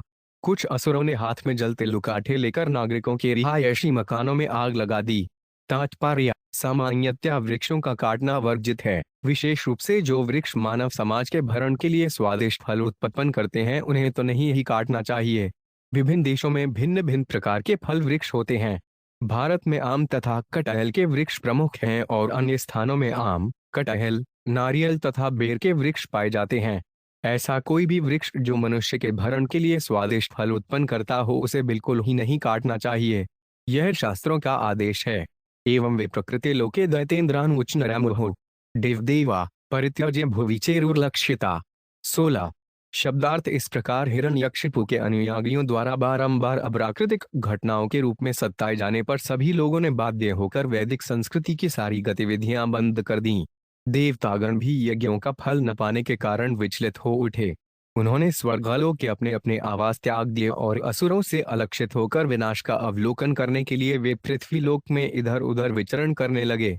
तात्पर्य: जैसा कि भगवद गीता में कहा गया है, यज्ञ संपन्न करने से मनुष्यों तथा देवताओं को अन्योन्याश्रित सौभाग्य प्राप्त होता है। जब असुरों के उत्पातों से यज्ञ होने बंद हो गए तो देवतागण सहज ही यज्ञ के फलों से वंचित रह गए और उन्हें अपने अपने कर्तव्य करने में बाधा पड़ने लगी। अतएव वे पृथ्वी लोक पर यह देखने के लिए कि लोग किस प्रकार विचलित हुए और यह विचार करने के लिए कि क्या करना चाहिए, उतर आए। हिरण्यकशिपुर्ज्ञातु संपरितस्य दुःखितः कृत्वा कटोदकादीन भ्रातृपुत्रान् सांत्वचत्। 17। शब्दार्थ: अपने भाई की अंत्येष्टि क्रिया संपन्न कर लेने के बाद हिरण्यकशिपु ने अत्यंत दुखित होकर अपने भतीजों को सांत्वना प्रदान करने का प्रयास किया। शकुनि शंबरंधुष्टिभूत संतापन रिकाम कालना भवन महानाभवन हरिश्म श्रुम धोत्कच्चम। 18। तन्माता रुषा भानौंदिके चर्जनी गिरा एलकन्या देश कालज्ञ रिग्मा जनेश्वर। 19। शब्दार्थ है राजा हिरण्यकशिपु अत्यंत क्रुद्ध था, किंतु महान राजनीतिज्ञ होने के कारण वह देश तथा काल के अनुसार कर्म करना जानता था। अतएव वह अपने भतीजों को मधुर वाणी से सांत्वना देने लगा। इनके नाम थे शकुनि, शंबर, दृष्टि, भूत संतापन, वुक, कालनाभ, महानाभ, हर्यमश्रु तथा उत्कच। उसने उनकी माता अर्थात अपनी अनुज वधू रुषा भानु एवं अपनी माता दिति को भी ढाढ़स बधाया। वह उनसे इस प्रकार बोला: श्री हिरण्यकशिपुर्वाच अम्बाम्हे वधू पुत्र वीर मारयित शोचित तुम रिपोर्ट भी मुखे एलाघ्या शूराना वशुइप्सित। 20। शब्दार्थ: हिरण्यकशिपु ने कहा, हे माता, हे वधू तथा हे भतीजो, तुम लोगों को महान वीर का मृत्यु के लिए शौक नहीं करना चाहिए, क्योंकि अपने शत्रु के समक्ष वीर की मृत्यु अत्यंत प्रशंसनीय तथा वांछनीय होती है। भूतानामि सन्वासः प्रपायामि सुव्रते देवेन कत्रनीताना मुनीताना स्वकर्मी भी। 21। शब्दार्थ है माता। किसी भोजनालय या प्याऊ में अनेक राहगीर पास पास आते हैं, किंतु जल पीने के बाद अपने अपने गंतव्यों को चले जाते हैं। इसी प्रकार जीव भी किसी परिवार में आकर मिलते हैं, किंतु बाद में अपने अपने कर्मों के अनुसार वे अपने अपने गंतव्यों को चले जाते हैं। तात्पर्य प्रकृते क्रियमाणानि गुण कर्माणि सर्वशः कथमितमील 2:8 में अहंकार व्युदात्मकता हिमिति मयते। मरोहग्रस्त जीवात्मा भौतिक प्रकृति के तीनों गुणों के प्रभावों में आकर अपने को उन कर्मों का कर्ता सोचने लगता है जो वास्तव में प्रकृति द्वारा संपन्न होते हैं। भगवद गीता 3.27। सारे जीव प्रकृति के आदेशों के अनुसार कर्म करते हैं, क्योंकि भौतिक जगत में हम पूरी तरह उच्चतर नियंत्रण में रहते हैं। सारे जीव इस जगत में इसलिए आए क्योंकि वे कृष्ण के समान भोग करना चाहते हैं, और इस तरह वे प्रकृति द्वारा विभिन्न मात्राओं में बंद होने के लिए भेजे गए हैं। भौतिक जगत में तथाकथित परिवार एक घर में ऐसे अनेक व्यक्तियों का सम्मेलन है जो इन्हें अपना बंदी जीवन बिताना होता है। जिस तरह जेल में बंद अपराधी अपनी अवधि पूरी होने पर छोड़े जाने पर ही तितर बितर हो जाते हैं, उसी प्रकार हम परिवार के सदस्य जो अस्थायी रूप से एकत्र हुए हैं अपने अपने गंतव्यों की यात्रा करते रहेंगे। एक अन्य दृष्टांत दिया जाता है कि पारिवारिक सदस्य उन तिनकों के समान हैं जो नदी की लहरों में साथ साथ बहते रहते हैं। ये तिनके कभी कभी भंवर में पास पास आ जाते हैं और पुनः उन्हीं लहरों द्वारा विलग किए जाकर अकेले जल में तैरने लगते हैं। हिरण्यकशिपु दैत्य था, किंतु उसे भौतिक ज्ञान और समझ थी। फलस्वरूप उसने अपने पारिवारिक जनों को, अपनी अनुजवधु, अपनी माता तथा भतीजों को जो सलाह दी वे बहुत अच्छी थी। यद्यपि दैत्यों को ज्ञान में अत्यंत बढ़ा चढ़ा माना जाता है, लेकिन वे भगवान की सेवा में अपनी सरहुदी का प्रयोग न करने के कारण ही दैत्य या असुर कहलाते हैं। किंतु देवतागण बड़ी ही बुद्धिमानी से भगवान को प्रसन्न रखने के लिए कर्म करते हैं। इसकी पुष्टि श्रीमद् भागवत 1 फरवरी 13 में इस प्रकार हुई है। अतः प्रमथिद्विज श्रेष्ठ वर्णाश्रम में भायश स्वनृष्टि से धर्म से संसिद्धि रेतोष्णम। अतः द्विज श्रेष्ठ यह निष्कर्ष निकलता है कि मनुष्य वर्ण तथा आश्रम के विभाग के अनुसार अपने नियत कर्तव्य धर्म करता हुआ जिस सर्वोच्च सिद्धि को प्राप्त कर सकता है वे है भगवान हरि को प्रसन्न करना। देवता या देवतुल्य बनने के लिए मनुष्य को चाहिए कि वे भगवान को प्रसन्न करे, चाहे उसकी वृत्ति कुछ भी हो। नित्य आत्मा व्यय शुद्ध है सर्वज्ञ सर्वविद पर धतेडी सावात्मनो लिडौन माया विसृजन गुणान। 22। शब्दार्थ आत्मा या जीव की मृत्यु नहीं होती, क्योंकि वे नित्य तथा अव्यय है। भौतिक कल्मश से मुक्त होने के कारण वे भौतिक या आध्यात्मिक जगतों में कहीं भी जा सकता है। वह भौतिक शरीर से पूरी तरह अवगत होते हुए भी उससे सर्वथा भिन्न है, किंतु अपनी किंचित स्वतंत्रता के दुरुपयोग के कारण उसे भौतिक शक्ति द्वारा उत्पन्न सूक्ष्म तथा स्थूल शरीर धारण करने होते हैं, और इस तरह उसे तथाकथित भौतिक सुख तथा दुख सहने होते हैं। अतएव किसी भी मनुष्य को शरीर में से आत्मा के निकलने पर शौक नहीं करना चाहिए। तात्पर्य हिरण्यकशिपु ने अत्यंत बुद्धिमानी से आत्मा की स्थिति का वर्णन किया है। आत्मा कभी भी शरीर नहीं होता, अपितु वह सदैव शरीर से पूर्णतया भिन्न होता है। नित्य तथा अव्यय होने के कारण आत्मा की मृत्यु नहीं होती, किंतु जब वही शुद्ध आत्मा मुक्त भाव से भौतिक जगत का भोग करना चाहता है तो उसे प्रकृति के प्रतिबंधों के अंतर्गत रख दिया जाता है, जिसके कारण उसे किसी न किसी प्रकार शरीर धारण करना पड़ता है और उसके सुखों एवं दुखों को भोगना होता है। इसका वर्णन कृष्ण द्वारा भगवद गीता 13.22 में भी हुआ है। कारणों संगो 5 से सदसदु यौन जन्मसु जीव विभिन्न परिवारों में या योनियों में उत्पन्न होता है। कईयों की वे प्रकृति के गुणों द्वारा दूषित रहता है। प्रकृति द्वारा बद्ध होने पर जीव को एक प्रकार का शरीर धारण करना होता है, जो परमेश्वर के आदेशानुसार प्रकृति द्वारा प्रदत्त होता है। ईश्वर सर्वभूतान हृदय उज्जुन तिष्ठति श्राम्यन सर्वभूतान्यन रारूमणि माया। हे अर्जुन, परमेश्वर प्रत्येक के हृदय में स्थित हैं और ये उन सारे जीवों के विचरण का निर्देश करते रहते हैं जो भौतिक शक्ति से निर्मित यंत्र पर आरूढ़ होते हैं। भगवद गीता 18.61। यह शरीर एक यंत्र के तुल्य है और जीव को उसके कर्म के अनुसार प्रकृति के वशीभूत होकर इधर उधर विचरण करने के लिए विशेष प्रकार का यंत्र प्रदान किया जाता है। यह तब तक चलता रहता है जब तक वे परमेश्वर की शरण में नहीं जाता। मामेव ये प्रपद्यन्ते मायामेता तरन्ति ते। बिना शरण में गे बद्ध जीव प्रकृति की व्यवस्था से एक जीवन से दूसरे जीवन में ले जाया जाता है। यथा भसा प्रचलता तरवो 5 डपी चला इब चश्लुश्रा भद्राम यमाणेन्द्रशते चलती भू। 23। शब्दार्थ जल की गति के कारण नदी के तटवर्ती वृक्ष जल में प्रतिबिंबित होकर चलते प्रतीत होते हैं। इसी प्रकार जब आंखें किसी मानसिक असंतुलन के कारण चलती रहती हैं, तो धरती स्थल भी घूमती प्रतीत होती है। तात्पर्य, कभी कभी मानसिक असंतुलन के कारण धरती घूमती प्रतीत होती है। उदाहरणार्थ, एक शराबी या हृदय रोग से पीड़ित व्यक्ति कभी कभी अनुभव करता है कि धरती गतिमान है। इसी प्रकार प्रवाहित नदी में वृक्षों के प्रतिबिंब भी चलते प्रतीत होते हैं। ये सब माया के कार्य हैं। वस्तुत जीव नहीं चलता, स्थान उर्चलो पाच्यम। जीव का न तो जन्म होता है, न मृत्यु होती है, किंतु नश्वर सूक्ष्म तथा स्थूल शरीरों के कारण जीव एक स्थान से दूसरे को गति करता या सदा के लिए मृत प्रतीत होता है।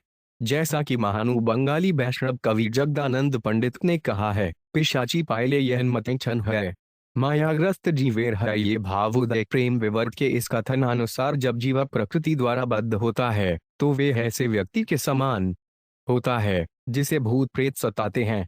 अतएव मनुष्य को आत्मा के स्थिर पद को समझना चाहिए और जानना चाहिए कि वह इस तरह प्रकृति की लहरों के द्वारा शौक तथा लालसा के अंतर्गत विभिन्न शरीरों तथा विभिन्न पदों तक ले जाया जाता है।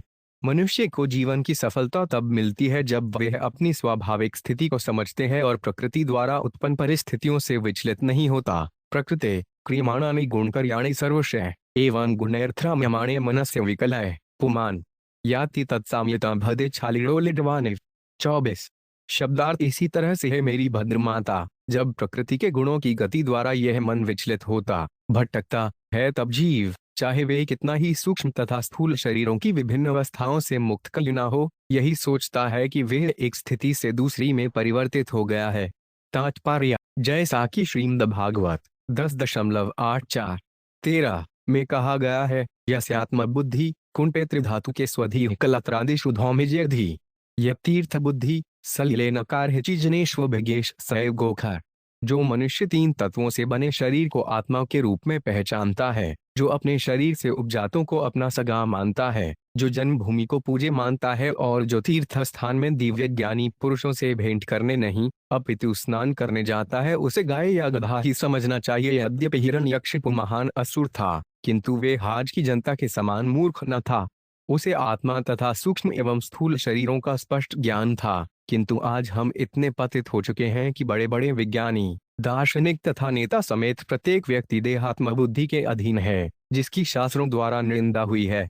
स्वयं गोखर, ऐसे लोग गायों तथा गधों के तुल्य हैं। हिरण्यकशिपु ने अपने परिवार वालों को उपदेश दिया कि यद्यपि उसके भाई हिरण्याक्ष का स्थूल शरीर मृत है, जिसके कारण शौक संतप्त हैं, किंतु उन सबों को हिरण्याक्ष की महान आत्मा के लिए शौक संतप्त नहीं होना चाहिए, क्योंकि उसे अगली गति प्राप्त हो चुकी है। आत्मा सदैव परिवर्तित रहता है, अविक्लय पे उमान। हम आत्माएं हैं, किंतु जब हम मानसिक कार्यकलापों मनोधर्म द्वारा बहा लिए जाते हैं, तो हमें तथाकथित भौतिक जीवन भोगना पड़ता है। ऐसा प्राय अभक्तों के साथ होता रहता है। हर राव भक्त से कुत महद गुना, भले ही अभक्तों में उच्च भौतिक गुण हों, किंतु मूर्ख होने के कारण उनमें एक भी उत्तम गुण नहीं रहता। भौतिक जगत में बद्धजीव की सारी उपाधियां शव के अलंकरण के तुल्य हैं।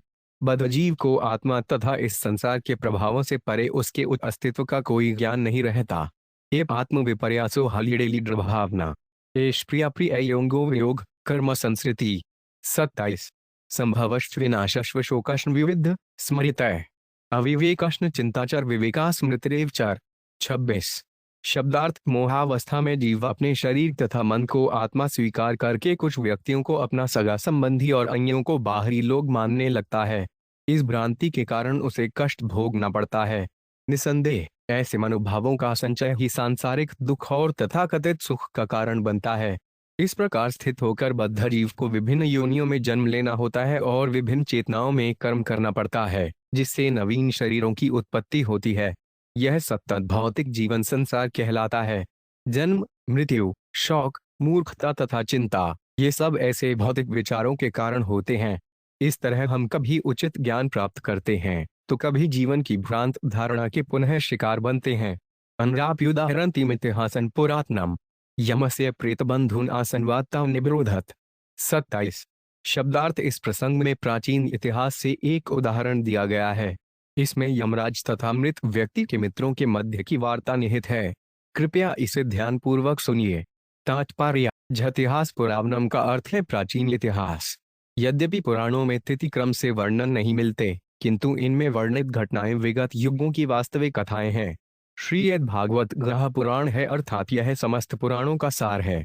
मायावादी पुराणों को नहीं मानते, किंतु श्रीमद्वाचार्य तथा अन्य अधिकारी विद्वान इन्हें विश्व के प्रामाणिक इतिहासों के रूप में स्वीकार करते हैं। उशीनरेश्वभूदराजासुयज्ञ इति विश्रुतः सप्ले अर्निहतो युद्धे ज्ञातस्तमुपासत। 28। शब्दार्थ उशीनर नामक राज्य में सुयज्ञ नाम का एक विख्यात राजा था। जब यह राजा युद्ध में शत्रुओं द्वारा मार डाला गया तो उसके संबंधी मृत शरीर को घेरकर बैठ गए और उस मित्र की मृत्यु पर शोक प्रकट करने लगे। विशीर्णलक वचन विश्रष्टाभ्रण शत्रुजम शर निर्भय दद्यान शयान्मसु गावलम। 29। प्रकीर्ण केशवन्ध्वस्ताक्षरब्सादष्टदचदम रजह कुंठ मुखाम भुजवंशनायुध भुजमुत्चे। 30। उशीनेन्द्रन विधिना तथा कृतपति महिषे प्रस्मीक्ष दुखिता हता समनाथेति करेरो भूषण गनंत्यो महुस्तत्योरुपाप्तन। 31। शब्दार्थ वध किया हुआ राजा युद्ध स्थल में लेटा था। उसका सुनहला रत्नजटित कवच छिन्न भिन्न हो गया था। उसके आभूषण तथा वस्त्र अपने अपने स्थान से विलग हो चुके थे। उसके बाल बिखर गए थे और उसकी आंखें कांतिहीन हो चुकी थीं। उसका सारा शरीर रक्त से सना था और उसका हृदय शत्रु के बाणों से बिंदा था। उसने मरते समय अपना शौर्य दिखाना चाहा, अतएव उसके होंठ दांतों से भिज गए थे और दांत उस स्थिति में थे। उसका कमल सहज सुंदर मुख अब काला पड़ गया था और युद्ध भूमि की धूल से भरा था। तलवार तथा अन्य हथियारों से युक्त उसकी भुजाएं कटकर टूट चुकी थी। जब उशीनर के राजा की रानियों ने अपने पति को इस स्थिति में पड़े देखा तो वे रोने लगीं, हे नाथ, तुम्हारे मारे जाने से हम भी मारी जा चुकी हैं। इन शब्दों को टेर टेर कर वे अपनी छाती पीट पीट कर मृत राजा के चरणों पर गिर पड़ी। तात्पर्य, जैसा कि कहा गया है, रबसदश्चदम युद्ध के समय राजा कुद था। उसने अपना पराक्रम दिखाने के लिए अपने होंठ काटे तो भी वे विधिवश विधि न मारा गया। इससे सिद्ध होता है कि हम उच्चतर शक्तियों द्वारा नियंत्रित हैं। हमारी निजी शक्ति या प्रयास सदैव श्रेष्ठ नहीं रह पाता। हमें परमेश्वर द्वारा प्रदत्त स्थिति स्वीकार करनी चाहिए। रुदत्यर उच्चारदयिताड़ पिपट जजन सिरनंते असरे कुछ कुड्डू मारून विस्रस्त केशाभृणा शुचनृणा सुजंत्य आकंदय विलेपिरे। 32।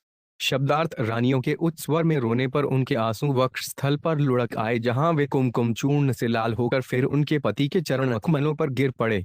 उनके केश बिखर गए, उनके आभूषण गिर गए और अन्यों के हृदय से सहानुभूति जगाती हुई रानियां अपने पति की मृत्यु पर शोक करने लगीं।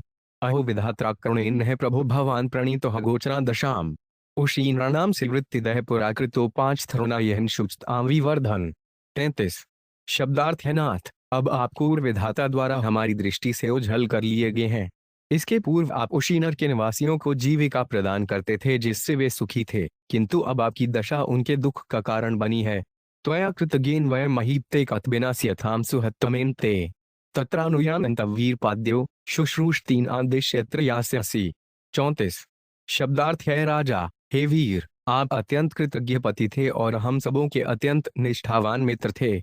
आपके बिना हम कैसे रह सकेंगी?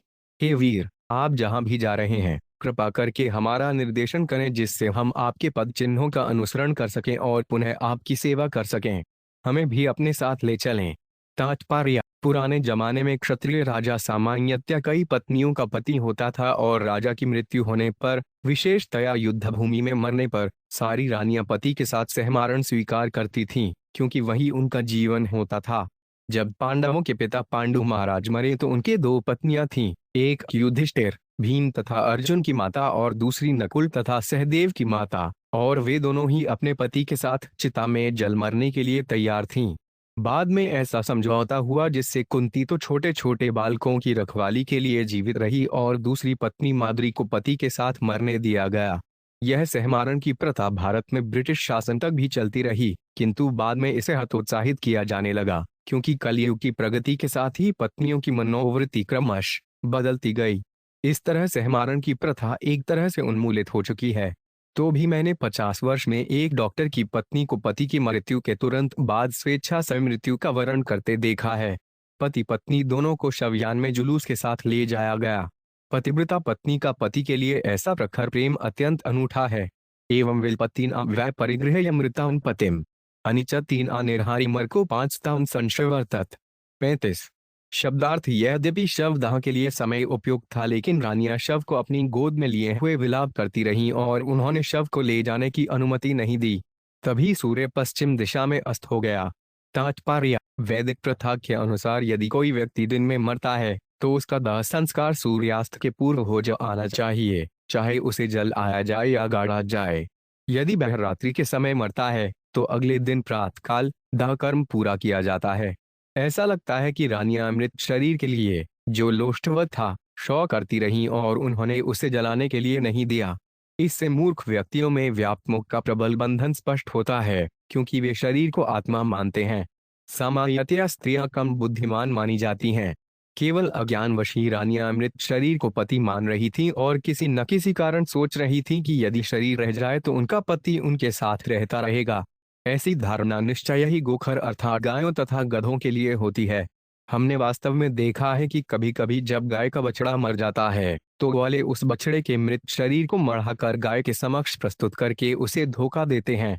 इस तरह वह गाय जो वैसे दूध नहीं दुहने देती, बछड़े के मृत शरीर को चाटती है और दूध दुहने देती है। इससे शास्त्र के वर्णन की पुष्टि होती है कि मूर्ख मनुष्य देहात्म बुद्धि के कारण गाय के समान होता है। न केवल मूर्ख व्यक्ति तथा स्त्रियां शरीर को आत्मा मानती हैं, अपितु हमने देखा है कि एक तथाकथित योगी का शव उसके शिष्यों द्वारा कई दिनों तक रखा रहने दिया गया, क्योंकि वे सोच रहे थे कि उनके गुरुवार समाधि में है। जब शरीर सड़ने लगा और दुर्गंध आने लगी तब कहीं जाकर शिष्यों ने तथाकथित योगी के शरीर को जलाने दिया। इस प्रकार मूर्ख व्यक्तियों में देहात्म बुद्धि अत्यंत प्रबल होती है, जिनकी तुलना गायों तथा गधों से की जाती है। आजकल बड़े बड़े वैज्ञानिक मृत शरीरों को प्रशीतित करने के फेर में हैं, जिससे भविष्य में इन प्रशीतित शरीरों को पुनः जिंदा किया जा सके। हिरण्यकशिपु द्वारा वर्णित यह ऐतिहासिक वृतांत लाखों वर्ष पूर्व घटित हुआ होगा, क्योंकि वह लाखों वर्ष पूर्व जीवित था और तब भी वह इतिहास का उदाहरण दे रहा था। यह घटना हिरण्यकशिपु के जीवन काल से पहले हुई होगी, किंतु देहात्म बुद्धि की वही अविद्या आज भी न केवल जगह में अपितु वैज्ञानिकों में भी व्याप्त है, जो हिमशीतित शवों को पुनरुज्जीवित करने की बात सोचते हैं। ऐसा लगता है कि रानियां शव को जलाने के लिए इसलिए नहीं दे रही थीं, क्योंकि वे अपने पति के शव के साथ मरने से डर रही थीं। तत्र प्रेत बंधु नाम श्रुते परिदेवितम आतान बाल को भृत्वा बम स्वयं उपागता। 36। शब्दार्थ: जब रानियां राजा के मृत शरीर के लिए विलाप कर रही थीं तो उनका तीव्र विलाप यमलोक तक में सुनाई पड़ रहा था। अतएव बालक का रूप धारण करके यमराज मृतक के संबंधियों के निकट पहुंचे और उन्हें इस प्रकार से उपदेश दिया। तात्पर्य: कभी कभी जीव को अपना शरीर त्याग कर यमराज के निर्णय के अनुसार दूसरे शरीर में प्रवेश करना पड़ता है, किंतु बद्ध जीव के लिए दूसरे शरीर में प्रवेश करना तब तक संभव नहीं होता जब तक मृत शरीर को दाह संस्कार द्वारा या अन्य किसी साधन से विनष्ट न कर दिया जाए। जीव को वर्तमान शरीर के प्रति आसक्ति होती है और वह दूसरे शरीर में प्रवेश नहीं करना चाहता, अतएव तब तक वह प्रेत बनकर रहता है। यदि मरा हुआ व्यक्ति पुण्यात्मा होता है तो यमराज उसे मुक्त करने के उद्देश्य से दूसरा शरीर प्रदान करते हैं। क्योंकि राजा के शरीर के जीव को उसके शरीर से आसक्ति थी, अतएव वह प्रेत बनकर मडरा रहा था और इसी से यमराज विशेष रूप से शोकमग्न संबंधियों को स्वयं उपदेश देने के लिए उनके पास गए। यमराज उनके पास बालक वेश में गए, क्योंकि बालक को कहीं भी जाने की छूट रहती है, यहाँ तक कि राजमहल में भी। इसके अतिरिक्त यह बालक दर्शन की बातें कर रहा था। जब कोई बालक दर्शन की बातें करता है तो लोग सुनने में बड़ी रुचि लेते हैं। श्रियम उद्बाहो अभ्राशां वै साधिकानां विपश्यतां लोकविधि विमोह है यत्राग तस्तत्र गतां मनुष्य स्वयं सत्थर्मा अपेक्षोचन्ते पार्थम। 37। शब्दार्थ: श्री यमराज ने कहा, ओह, यह कितना आश्चर्यजनक है। ये लोग जो मुझसे वय में बड़े हैं उन्हें अच्छी तरह अनुभव है कि सैकड़ों हजारों जीव जन्म लेते और मरते हैं। इस तरह उन्हें समझना चाहिए कि उन्हें भी मरना है, तो भी वे मोहग्रस्त रहते हैं। बद्ध जीव अज्ञात स्थान से आते हैं और मृत्यु के बाद उसी अज्ञात स्थान को लौट जाते हैं। इस नियम का कोई अपवाद नहीं मिलता, तो यह जानते हुए भी बेव्यर्थ शौक क्यों करते हैं। तात्पर्य: भगवद गीता 2.28 में भगवान कहते हैं, अव्यक्तादि निवृत्ता व्यक्ता मध्यानि भारत अव्यक्त निधन तत्र का परिदेवना। सारे सुजित जीव प्रारंभ में अप्रकट रहते हैं, बीच में प्रकट होते हैं और विनष्ट होने पर पुनः अप्रकट हो जाते हैं। अतएव शौक करने की क्या आवश्यकता है। यह मानते हुए कि दार्शनिकों की दो श्रेणियां हैं, जिनमें से एक आत्मा के अस्तित्व पर विश्वास करता है और दूसरी नहीं करती, इन दोनों ही दशाओं में शौक करने का कोई कारण नहीं है। वैदिक वाङ्मय के अनुयायी आत्माओं के अस्तित्व पर न विश्वास करने वालों को नास्तिक कहते हैं। फिर भी यदि हम तर्क के लिए नास्तिकवाद सिद्धांत को मान लें तो भी शौक करने का कोई कारण नहीं होता। आत्माओं के पृथक अस्तित्व के अलावा सृष्टि के पूर्व भौतिक तत्व अव्यक्त रहते हैं, किंतु अव्यक्ता को इस सूक्ष्म दशा से ही व्यक्त आती है। जिस तरह शून्य से वायु उत्पन्न होती है, वायु से अग्नि, अग्नि से जल और जल से पृथ्वी उत्पन्न होती है। पृथ्वी से अनेक प्रकार की अभिव्यक्तियां होती हैं। उदाहरणार्थ, एक विशाल गगनचुंबी प्रसाद पृथ्वी से प्रकट होता है। इसे ध्वस्त कर देने पर वह पुनः अप्रकट हो जाता है और अंततः परमाणुओं के रूप में रह आता है। ऊर्जा के संरक्षण का नियम बना रहता है, किंतु कालक्रम में वस्तुएं प्रकट तथा अप्रकट होती रहती हैं। यह अंतर है। तो प्रकट होने या अप्रकट होने पर शौक करने का क्या लाभ है? अप्रकट अवस्था में भी वस्तुएं होती नहीं। प्रारंभ में तथा अंत में इन दोनों ही अवस्थाओं में सारे तत्व अव्यक्त रहते हैं और इससे कोई विशेष अंतर नहीं पड़ता। यदि हम भगवद गीता में दिए गए वैदिक निर्णय को स्वीकार करें, अंतवंती में देहा, कि ये भौतिक शरीर कालक्रम से विनष्ट हो जाएंगे, नित्य से उक्ता, शरीर नय किंतु आत्मा नित्य है, तो हमें यह स्मरण रखना होगा कि यह शरीर बस्तर की भांति है। तो फिर वस्त्र परिवर्तन के लिए शौक कैसा? नित्य आत्मा के आगे भौतिक शरीर का वास्तविक अस्तित्व नहीं होता। यह स्वप्न जैसा है। स्वप्न में हम आकाश में उड़ते या राजा की तरह रथ में आसीन हो सकते हैं, किंतु जगने पर हम अपने को न तो आकाश में उड़ते न रथ पर आसीन पाते हैं। वैदिक वाङ्मय भौतिक देह के अनस्तित्व के आधार पर आत्म साक्षात्कार पर बल देता है। अतएव दोनों ही तरह से, चाहे कोई आत्मा के अस्तित्व को मानता हो या न मानता हो, शरीर की क्षति के लिए शौक करना व्यर्थ है। महाभारत में कहा गया है, अदशनादिहायतः पुनशदश गतः। इस कथन से नास्तिक विज्ञानियों के सिद्धांत का समर्थन होता है कि माता के गर्भ में शिशु के प्राण नहीं होते और वह एक पिंड जैसा रहता है। इस सिद्धांत के अनुसार यदि शल्य क्रिया द्वारा किसी पदार्थ के पिंड को बाहर निकाल लिया जाए, गर्भपात कराया जाए, तो जीव की हत्या नहीं होती। शिशु का शरीर तो ट्यूमर, अर्बुद की भांति होता है और यदि इस ट्यूमर को शल्य क्रिया द्वारा काट कर निकाल लिया जाए और फेंक दिया जाए तो इसमें कोई पाप नहीं होता। यही तर्क राजा तथा रानियों के प्रसंग में भी दिया जा सकता है। राजा का शरीर अव्यक्त स्रोत से व्यक्त हुआ था और अब वह व्यक्त से अव्यक्त अवस्था को प्राप्त हो गया था। चूंकि व्यक्ता, अभिव्यक्ति केवल दो अव्यक्तताओं का मध्य में विद्यमान रहती है, तो फिर कोई इस अंतराल में प्रकट हुए शरीर के लिए क्यों रोए? अहुवयोन्धयत्मा यदत्र त्यक्ता पितृभ्यः न विनिन्दयाम अभस्यमाणा अबलावृकादिभिः सरक्षिता रक्षत्यो हि गर्भे। 38। शब्दार्थ यह कितना आश्चर्यजनक है कि इन वयोवृद्ध महिलाओं को हमारे जैसा भी उच्चतर जीवन खोत नहीं है। निसंदेह हम अत्यंत भाग्यशाली हैं, क्योंकि यद्यपि हम बालक हैं और अपने माता पिता के द्वारा जीवन संघर्ष करने के लिए असुरक्षित छोड़ दिए गए हैं, और यद्यपि हम अत्यंत निर्बल हैं, तो भी हिंस्र पशुओं ने न तो हमें खाया न विनष्ट किया। इस तरह हमें दृढ़ विश्वास है कि जिस भगवान ने हमें माता के गर्भ में भी सुरक्षा प्रदान की है, वे ही हमारी सर्वत्र रक्षा करते रहेंगे। तात्पर्य, जैसा कि भगवद गीता 18.61 में कहा गया है, ईश्वर सर्वभूतानां हृदयेषु तिष्ठति। भगवान प्रत्येक जीव के हृदय में स्थित रहते हैं। इस प्रकार भगवान सबों की रक्षा करते हैं और उनकी इच्छानुसार भोगने के लिए जीव को विभिन्न शरीर प्रदान करते हैं। सब कुछ भगवान के आदेश से होता है, अतएव हमें जीव के जन्म तथा मृत्यु के लिए शौक नहीं करना चाहिए, क्योंकि ये भगवान द्वारा नियोजित होते हैं। भगवान कृष्ण भगवद गीता 15.15 में कहते हैं, सर्वस्य चाहदि संनिविष्टो गतः स्फुरितज्ञानिमत् प्रोन्वाञ्च। मैं सबों के हृदय में स्थित हूँ और मुझी से स्मृति, ज्ञान तथा विस्मृति उत्पन्न होती है। मनुष्य को चाहिए कि हृदय में स्थित भगवान को आज्ञानुसार ही कर्म करे, किंतु जीव स्वतंत्र होकर कर्म करना चाहता है, अतएव भगवान उसे कर्म करने तथा फलों का अनुभव करने की सुविधा देते रहते हैं।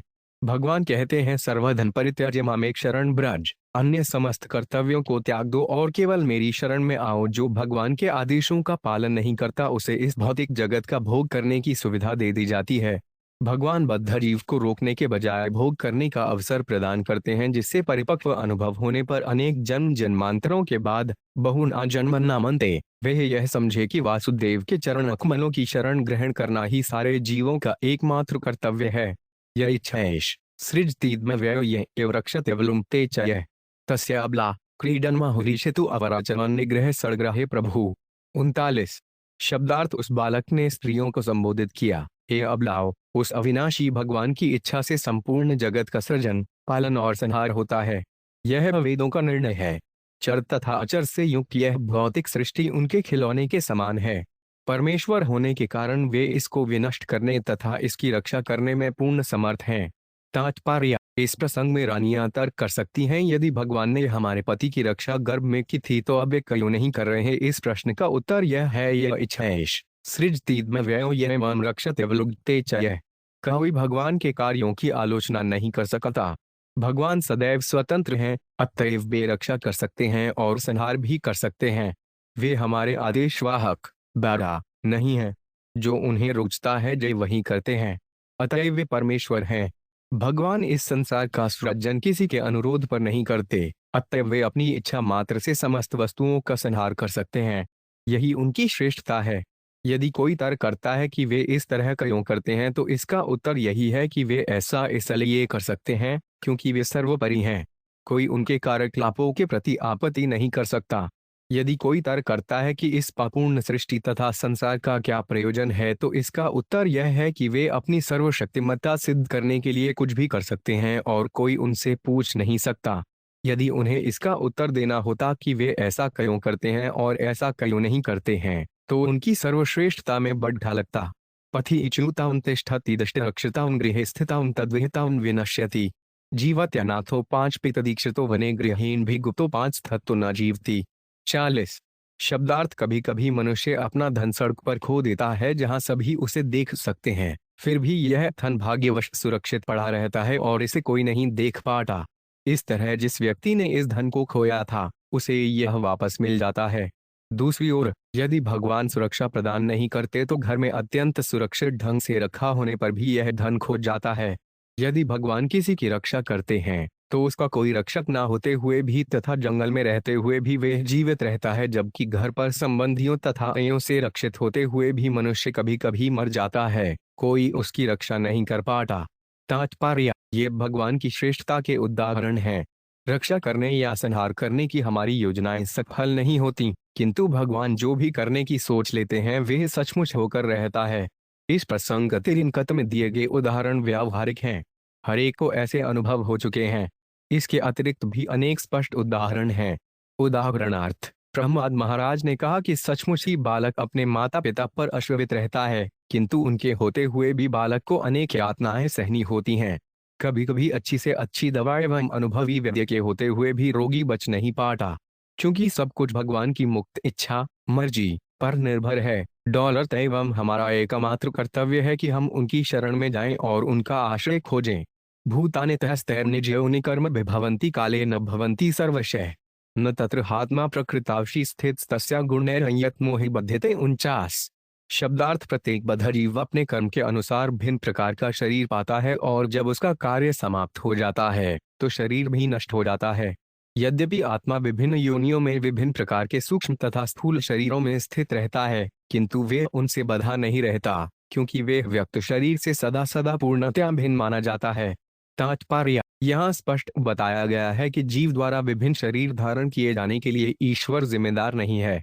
जीव को प्रकृति के नियमों तथा अपने अपने कर्म के अनुसार शरीर धारण करना होता है। अतएव वैदिक आदेश है कि भौतिक कार्यों में संलग्न व्यक्तियों को ऐसे निर्देश दिए जाएं जिससे वे अपने कार्यों को भगवान की सेवा में लगा सके और बारंबार जन्म मरण के भव बंधन से छूट सके। स्वकर्मणावम शभ्यरण्य सिद्धि विन्दति मानव। भगवान तो सदा ही निर्देश देने के लिए तत्पर रहते हैं। नहीं संदेह, उनके निर्देश भगवद गीता में विस्तार से दिए हुए हैं। यदि हम इन निर्देशों का लाभ उठाएं तो प्रकृति के नियमों से बद्ध रहकर भी हम अपनी मूल स्थिति प्राप्त करने के लिए स्वतंत्र हो सकेंगे। मामेव ये प्रपद्यन्ते मायामेता तरन्ति ते। हमें हर विश्वास होना चाहिए कि भगवान सर्वश्रेष्ठ हैं और यदि हम उनकी शरण ग्रहण करें तो वे हमारी जिम्मेदारी लेकर हमें बता सकेंगे कि किस तरह भौतिक जीवन से छूटकर हम भगवधाम को वापस जा सकते हैं। ऐसी शरणागति के बिना मनुष्य को अपने कर्म के अनुसार शरीर विशेष धारण करना पड़ता है, कभी पशु का तो कभी देवता का आदि आदि। यद्यपि शरीर यथासमय मिलता और विनष्ट होता है, किंतु आत्मा वास्तव में शरीर में मिलता नहीं, अपितु उस गुण विशेष के वशीभूत होता है जिससे वे पापूर्ण ढंग से जुड़ा रहता है। आध्यात्मिक शिक्षा से मनुष्य की चेतना बदल जाती है, जिससे वे भगवान की आज्ञाओं का पालन करता है और प्रकृति के गुणों के प्रभाव से मुक्त हो जाता है। इरद शरीरवान पुरुष से मोहन यथा पृथक भौतिक मियते गृहम यद्वद कह पार्थिव त्यज सैर्जन कालेन जातो विकृतो विनश्यति। 42। शब्दार्थ जिस प्रकार एक गृह स्वामी अपने घर से पृथक होते हुए भी अपने घर को अपने से अभिन्न मानता है, उसी प्रकार अज्ञानवश बद्ध जीव इस शरीर को आत्मा मान बैठता है, यद्यपि शरीर आत्मा से वास्तव में भिन्न है। यह शरीर पृथ्वी, जल तथा अग्नि के अंशों के संयोग से प्राप्त होता है और जब वे कालक्रम में रूपांतरित हो जाते हैं तो शरीर विनष्ट हो जाता है। आत्मा को शरीर के इस सृजन तथा विलय से कुछ भी लेना देना नहीं रहता। तात्पर्य, हम एक शरीर से दूसरे शरीर में देहांतर करते हैं। ये शरीर हमारे मोह से जन्य हैं, किंतु आत्माएं भौतिक बंध जीवन से पृथक विद्यमान हैं। यहाँ पर उदाहरण दिया गया है कि घर या मोटर कार उसके स्वामी से सदा पृथक होती हैं, किंतु बद्ध जीवास्ति के कारण उसे अपने से अभिन्न मानता है। मोटर कार या घर वास्तव में भौतिक तत्वों से बना होता है। जब तक भौतिक तत्व सही ढंग से मिले रहते हैं तो मोटर कार या घर का अस्तित्व रहता है, किंतु उनके विलग होते ही घर या मोटर कार भी ध्वस्त हो जाती है। किंतु आत्मा तो सदैव जैसे का तैसा बना रहता है। यथान लो दारु शुभे नियते यथा नीलो देहगतः पृथक स्थित यथा नभ सर्वगता न सज्जते तथा पुमान सर्वगुणाश्रय। पर 43। शब्दार्थ जिस तरह अग्नि काष्ठ में स्थित रहती है किंतु वह काष्ठ से भिन्न समझी जाती है, जिस तरह वायु मुंह तथा नथुनों के भीतर स्थित रहती है किंतु उनसे पृथक मानी जाती है, और जिस तरह आकाश सर्वत्र व्याप्त होकर भी किसी वस्तु से लिप्त नहीं होता, उसी तरह जीव भी, जो भले ही इस समय भौतिक शरीर में बंधी है, उस शरीर का स्रोत होते हुए भी उससे पृथक है। तात्पर्य, भगवद्गीता में भगवान ने बताया है कि भौतिक तथा आध्यात्मिक दोनों ही शक्तियां उन्हीं से उद्भूत होती हैं। भौतिक शक्ति को में भिन्न प्रकृतिस्थता भगवान की 8 पृथक शक्तियां कहा गया है। यद्यपि 8 स्थूल तथा सूक्ष्म भौतिक शक्तियां हैं, जो पृथ्वी, जल, अग्नि, वायु, आकाश, मन, बुद्धि तथा अहंकार हैं, भिन्न अर्थात भगवान से पृथक कही गई हैं, किंतु वास्तव में वे ऐसी हैं नहीं। जिस प्रकार अग्नि काष्ठ से पृथक प्रतीत होती है और जिस तरह नथनों तथा मुंह में से होकर निकलने वाली वायु शरीर से भिन्न लगती है, उसी तरह परमात्मा जीव से भिन्न लगता है, किंतु एक ही साथ वह भिन्न तथा अभिन्न होता है। यही श्री चैतन्य महाप्रभु द्वारा प्रतिपादित किंतुथेद भेद तत्व का दर्शन है। कर्मफलों के अनुसार प्राणी भगवान से पृथक प्रतीत होता है, किंतु वास्तव में वे भगवान से घनिष्ठता पूर्वक संबद्ध होता है। फलस्वरूप भले ही इस समय हम भगवान द्वारा उपेक्षित लगें, लेकिन वास्तव में वे हमारे कार्यकलापों के प्रति सदैव सजग रहते हैं। अतएव प्रत्येक परिस्थिति में हमें भगवान की श्रेष्ठता पर ही आश्रित रहना चाहिए और उनके साथ अपने घनिष्ठ संबंध को पुनरुज्जीवित करना चाहिए। हमें भगवान की सत्ता तथा नियंत्रण पर आश्रित रहना चाहिए। सुयज्ञ मूढ़ायुम शोचत यह श्रोतायो 5 वक्ते सन्नदृशेत कहेचित। 44। शब्दार्थ यमराज ने आगे कहा, हे शौ करने वालों, तुम सारे के सारे मूर्ख हो। तुम जिस सुयज्ञ नाम व्यक्ति के लिए शौ कर रहे हो वह तुम्हारे समक्ष अब भी लेटा है, वह कहीं नहीं गया। तो फिर तुम्हारे शौ का क्या कारण है? पहले वे तुम्हारी बातें सुनता था और उत्तर देता था, किंतु तुम लोग अब उसे न पाकर शौ कर रहे हो। यह विरोधमूलक आचरण है, क्योंकि तुमने वास्तव में उस व्यक्ति को शरीर के भीतर कभी नहीं देखा था जो तुम्हें सुनता था और उत्तर देता था। तुम्हें शौ करने की आवश्यकता नहीं है, क्योंकि तुम जिस शरीर को हमेशा देखते आए हो वह तुम्हारे सामने पड़ा हुआ है। तात्पर्य, बालक के रूप में यमराज द्वारा दिया गया यह उपदेश सामान्य व्यक्ति की भी समझ में आने वाला है। जो सामान्य व्यक्ति शरीर को आत्मा मान लेता है वह निश्चय ही पशु सदृश है। यस्यात्म बुद्धि कुंटेज धातु के स्वयं गोखर। लेकिन एक सामान्य व्यक्ति भी समझ सकता है कि मृत्यु के बाद मनुष्य चला जाता है। यद्यपि शरीर वहीं पड़ा रहता है, किंतु मृत व्यक्ति के संबंधी शौ करते हैं कि वह चला गया है, क्योंकि सामान्य व्यक्ति शरीर को तो देखता है किंतु आत्मा को नहीं देखता। जैसा कि भगवद्गीता में वर्णन हुआ, दहिनो 5 में यथा देहे, शरीर का मालिक आत्मा भीतर रहता है। मृत्यु के बाद जब श्वास नथुनों के भीतर जानी बंद हो जाती है तो लोग समझ सकते हैं कि शरीर के भीतर जो व्यक्ति अभी तक सुनकर उत्तर दे रहा था अब चला गया है। अतएव वास्तव में सामान्य व्यक्ति यह निष्कर्ष निकालता है कि आत्मा शरीर से सचमुच भिन्न था और अब चला गया है। इस प्रकार एक सामान्य व्यक्ति भी अपने होश में रहकर यह जान सकता है कि जो वास्तविक व्यक्ति शरीर के भीतर था और सुनकर उत्तर दे रहा था वह कभी दिखा नहीं।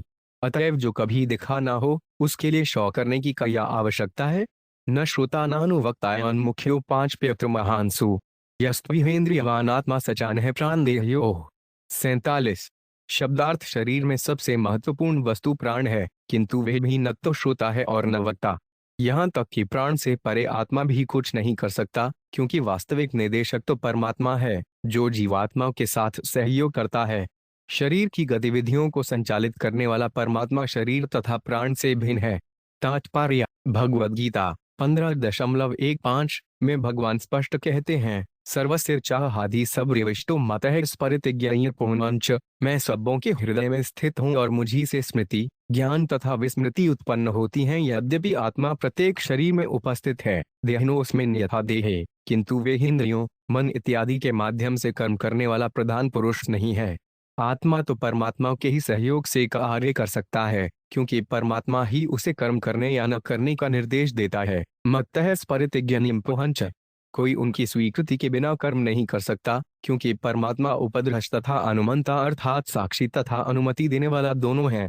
जो व्यक्ति प्रामाणिक गुरुवार के निर्देशन में ध्यान से अध्ययन करता है, वही इस असली ज्ञान को समझ सकता है कि भगवान ही व्यष्टि आत्मा, जीवात्मा के समस्त कार्यकलापों के संचालक एवं उन कार्यों के फलों के नियामक हैं।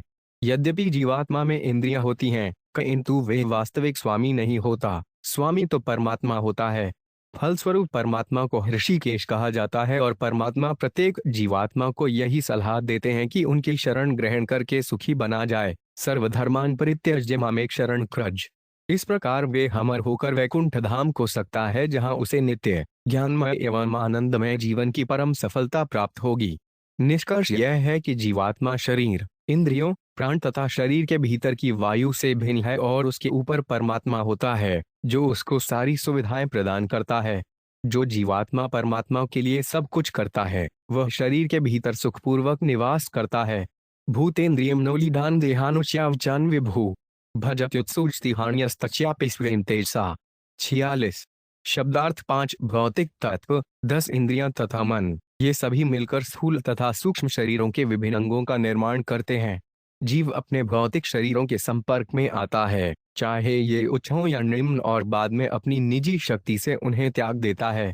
यह शक्ति जीव की उस निजी शक्ति में देखी जा सकती है जिससे वह विभिन्न प्रकार के शरीर धारण कर सकता है।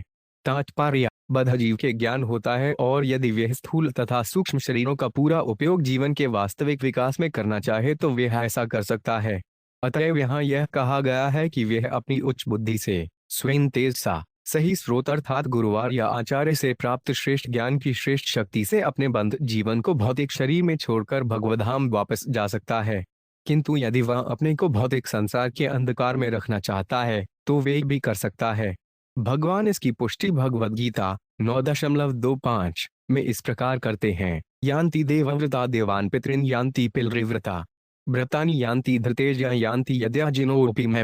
जो लोग देवताओं की पूजा करते हैं वे देवताओं के बीच जन्म लेंगे, जो भूत प्रेतों की पूजा करते हैं वे ऐसे जीवों के बीच जन्मते हैं, जो पूर्वजों को पूजा करते हैं वे पूर्वजों के पास जाते हैं, और जो मेरी पूजा करते हैं वे मेरे साथ रहते हैं। मनुष्य का शरीर मूल्यवान है। कोई चाहे तो इस शरीर का उपयोग उच्च लोक तथा पितृलोक जाने के लिए कर सकता है या वह इसी अधोलोक में रह सकता है, किंतु यदि वह प्रयत्न करे तो भगवधाम वापस जा सकता है। यह शक्ति परमात्मा रूप में भगवान द्वारा प्रदान की जाती है। अतएव भगवान कहते हैं, मत्तः स्फुरितज्ञानमत्रेहमांच, मुझी से स्मृति, ज्ञान तथा विस्मृति उत्पन्न है। यदि कोई भगवान से असली ज्ञान प्राप्त करना चाहता है तो वह बारंबार शरीर धारण करने के बंधन से मुक्त हो सकता है। यदि कोई भगवान की भक्ति स्वीकार करता है और उनकी शरण में जाता है तो भगवान उसे भगवधाम वापस जाने का निर्देश देने के लिए तैयार रहते हैं। किंतु यदि कोई मूर्खतावश अपने को अंधकार में रखना चाहता है तो वे भौतिक जीवन में ही रह सकता है। यावल्लिडान्वितुजात्मा तावत् कर्मणि बंधनम तत् विपर्य क्लेशो मायायोगो अनुवर्ते। 47। शब्दार्थ जब तक आत्मा मन, बुद्धि तथा मिथ्या अहंकार से युक्त सूक्ष्म शरीर द्वारा आवृत रहता है तब तक वह अपने सकाम कर्मों के फल से बंधा रहता है। इस आवरण के कारण आत्मा भौतिक शक्ति से जुड़ा रहता है। अतएव हम उसे उसी के अनुसार जन्म जन्मांतर भौतिक दशाओं एवं विपर्यों को भोगना पड़ता है। तात्पर्य: जीव सूक्ष्म शरीर द्वारा बंधा हुआ है, जिसमें मन, बुद्धि तथा मिथ्या अहंकार सम्मिलित रहते हैं। अतएव मृत्यु के समय की मानसिक स्थिति अगले शरीर का कारण बनती है, जैसा कि भगवद गीता 8.6 में पुष्टि हुई है। यह वापिस परन भाव के अत्यंत कलेवर मृत्यु के समय मन उस मानदंड को निर्धारित कर देता है, जिससे आत्मा दूसरे प्रकार के शरीर में ले जाया जाता है। यदि जीव मन की आज्ञा का विरोध करता है और मन को भगवान को प्रेम भक्ति में लगाता है, तो मन उसे नीचे नहीं गिरा सकता। अतएव सारे मनुष्यों का कर्तव्य है कि मन को सदैव भगवान के चरण कमलों में संलग्न रखें। सव्य मन है कृष्ण पदारविंदयो। जब मन कृष्ण के चरण कमलों में लगा रहता है, तो बुद्धि विमल हो जाती है और उसे परमात्मा से प्रेरणा प्राप्त होती है। दद्यमी बुद्धियोगंतम। इस तरह जीव भव बंधन से मुक्ति की दिशा में प्रगति करता है। जीवात्मा सकाम कर्म के नियमों के अधीन रहता है, किंतु परमात्मा इनके प्रभावित नहीं होता। जैसा कि वैदिक उपनिषद में पुष्टि हुई है, परमात्मा तथा जीवात्मा एक शरीर में बैठे हुए दो पक्षियों की तरह हैं। जीवात्मा शारीरिक कर्मों के फल खाकर सुख या दुख भोगता है, लेकिन परमात्मा ऐसे बंधन से मुक्त होने के कारण साक्षी बना रहता है और जीवात्मा की इच्छानुसार उसे कर्मों की अनुमति देता रहता है। वित्थाभिनिवेशो 5 अन्य गुणेश्वर थवगवच्चय यथा मनोठय स्वप्न सर्वमेन्द्रियक नशा। 48 शब्दार्थ: प्रकृति के गुणों तथा उनसे उत्पन्न तथा कथित सुख तथा दुख को वास्तविक रूप से देखना तथा उनके विषय में बातें करना व्यर्थ है। जब दिन में मन विचरता रहता है और मनुष्य अपने को अत्यंत महत्वपूर्ण समझने लगता है, या जब वे रात में सपने देखता है और अपने को किसी सुंदरी के साथ रमण करते देखता है, तो यह मात्र मिथ्या स्वप्न होते हैं। इसी प्रकार से भौतिक इंद्रियों द्वारा उत्पन्न सुखों तथा दुखों को व्यर्थ समझना चाहिए। तात्पर्य: भौतिक इंद्रियों के कार्यकलापों से प्राप्त होने वाले सुख दुख वास्तविक नहीं होते। अतएव भगवद गीता ऐसे सुख की बात करती है जो भौतिक जीवन बोध से परे हैं। सुखम आत्यंतिकम यतद बुद्धिग्राह्यम 3 नियम। जब हमारी इंद्रियां भौतिक कल्मश से शुद्ध हो जाती हैं, तो वे अतीन्द्रिय अर्थात दिव्य इंद्रियां बन जाती हैं, और जब ये दिव्य इंद्रियों के स्वामी ऋषिकेश की सेवा में लग जाती हैं, तो मनुष्य को डॉलर सलित दिव्य आनंद प्राप्त हो सकता है।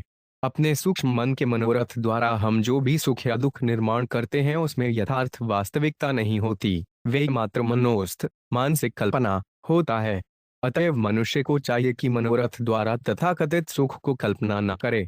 प्रत्युत सबसे अच्छा मार्ग तो यह है कि मन को ऋषिकेश की सेवा में लगाया जाए और वास्तविक आनंदमय जीवन का अनुभव किया जाए। वैदिक उक्ति है, अपाम सोगमृता अथुस अप्सरोभिविहुदरम। ऐसी विचारधारा से मनुष्य स्वर्गलोक जाकर युवतियों के साथ भोग करना तथा सोमरस का पान करना चाहता है, किंतु ऐसे काल्पनिक आनंद का कोई महत्व नहीं है। जैसा कि भगवद्गीता 7.23 में पुष्टि की गई है, अंतक्षुफलतेषां तद्भवत्यल्पमेधसाम्। अल्प बुद्धि वाले लोग देवताओं की पूजा करते हैं। ऐसे लोगों को सीमित तथा क्षणिक फल प्राप्त होता है। यदि कोई सकाम कर्म द्वारा या देवताओं की पूजा से इंद्रिय भोग के लिए स्वर्गलोक चला भी जाए, तो भगवद गीता द्वारा ऐसे पद को अंतवत अर्थात नश्वर बताकर निंदा की गई है। जो इस तरह से सुख भोगता है, वह स्वप्न में सुंदरी का आलिंगन करने जैसा होता है। भले ही कौचकाल के लिए यह सुखकर हो, किंतु मूलतः यह मिथ्या है। इस जगत में सुख तथा दुख की मानसिक कल्पनाओं की तुलना स्वप्न से की जाती है, कईयों की वे झूठ होते हैं। भौतिक इंद्रियों का उपयोग करके सुख प्राप्त करने के सारे विचार मिथ्या आधार भूमि पर टिके होते हैं, अतः व्यर्थ होते हैं। अध नित्यम नित्यवाने शोचंती तद्विदय नान्यथा शक्यते कर्तुं स्वभाव श्रोत्रतामिति। 49 शब्दार्थ: जिन्हें आत्म साक्षात्कार का पूरा ज्ञान है, जो यह भली भांति जानते हैं कि आत्मा नित्य है किंतु शरीर नश्वर है, वे शौक द्वारा अभिभूत नहीं होते। किंतु जिन्हें आत्म साक्षात्कार का ज्ञान नहीं होता, वे शौक करते हैं। अतएव मोहग्रस्त व्यक्ति को शिक्षित कर पाना कठिन है। तात्पर्य: सीमांसा दार्शनिकों के अनुसार प्रत्येक वस्तु नित्य है और सांख्य दार्शनिकों के अनुसार प्रत्येक वस्तु मिथ्या या अनित्य अर्थात अस्थायी है। तो भी आत्मा के असली ज्ञान के बिना ऐसे दार्शनिक मोहग्रस्त रहते हैं और शूद्रों की तरह शौक करते हैं। अतएव श्रील शुकदेव गोस्वामी ने परीक्षित महाराज से कहा, ओ तव्य दीन राजेंद्र मृणा संति सहस्रश अपश्यताम आत्मतत्वान गृहे दुगृह में दीनाम। हे राजेंद्र, जो लोग भौतिकता में उलझे हैं, वे परम सत्य के ज्ञान के प्रति अंधे होने से मानव समाज में अनेक विषयों का श्रवण करते हैं। भागवत 2:1-2 भौतिक कार्यकलापों में लगे हुए सामान्य मनुष्यों को जानने के लिए अनेकानेक विषय हैं, क्योंकि ऐसे लोग आत्म साक्षात्कार को नहीं समझते। अतएव मनुष्य को आत्म साक्षात्कार की शिक्षा ग्रहण करनी चाहिए, जिससे जीवन की किसी भी परिस्थिति में वह अपने व्रत पर अटल रहे। लुब्ध को विपिने कश्रित पश्चिमा निर्मित उडंतक्य विदत्ते डाल विद के तत्र तत्र प्रलोभन। 50। शब्दार्थिक बहेलिया था, जो पक्षियों को दानों का लालच देता था और तब एक जाल फैलाकर उन्हें पकड़ लेता था। वह इस तरह रह रहा था मानो साक्षात मृत्यु ने उसे पक्षियों का वधिक नियुक्त किया हो।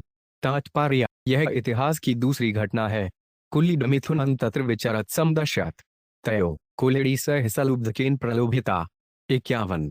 शब्दार्थ, जंगल में घूमते हुए उस बहेलिया ने कुलिंग पक्षियों का एक जोड़ा देखा।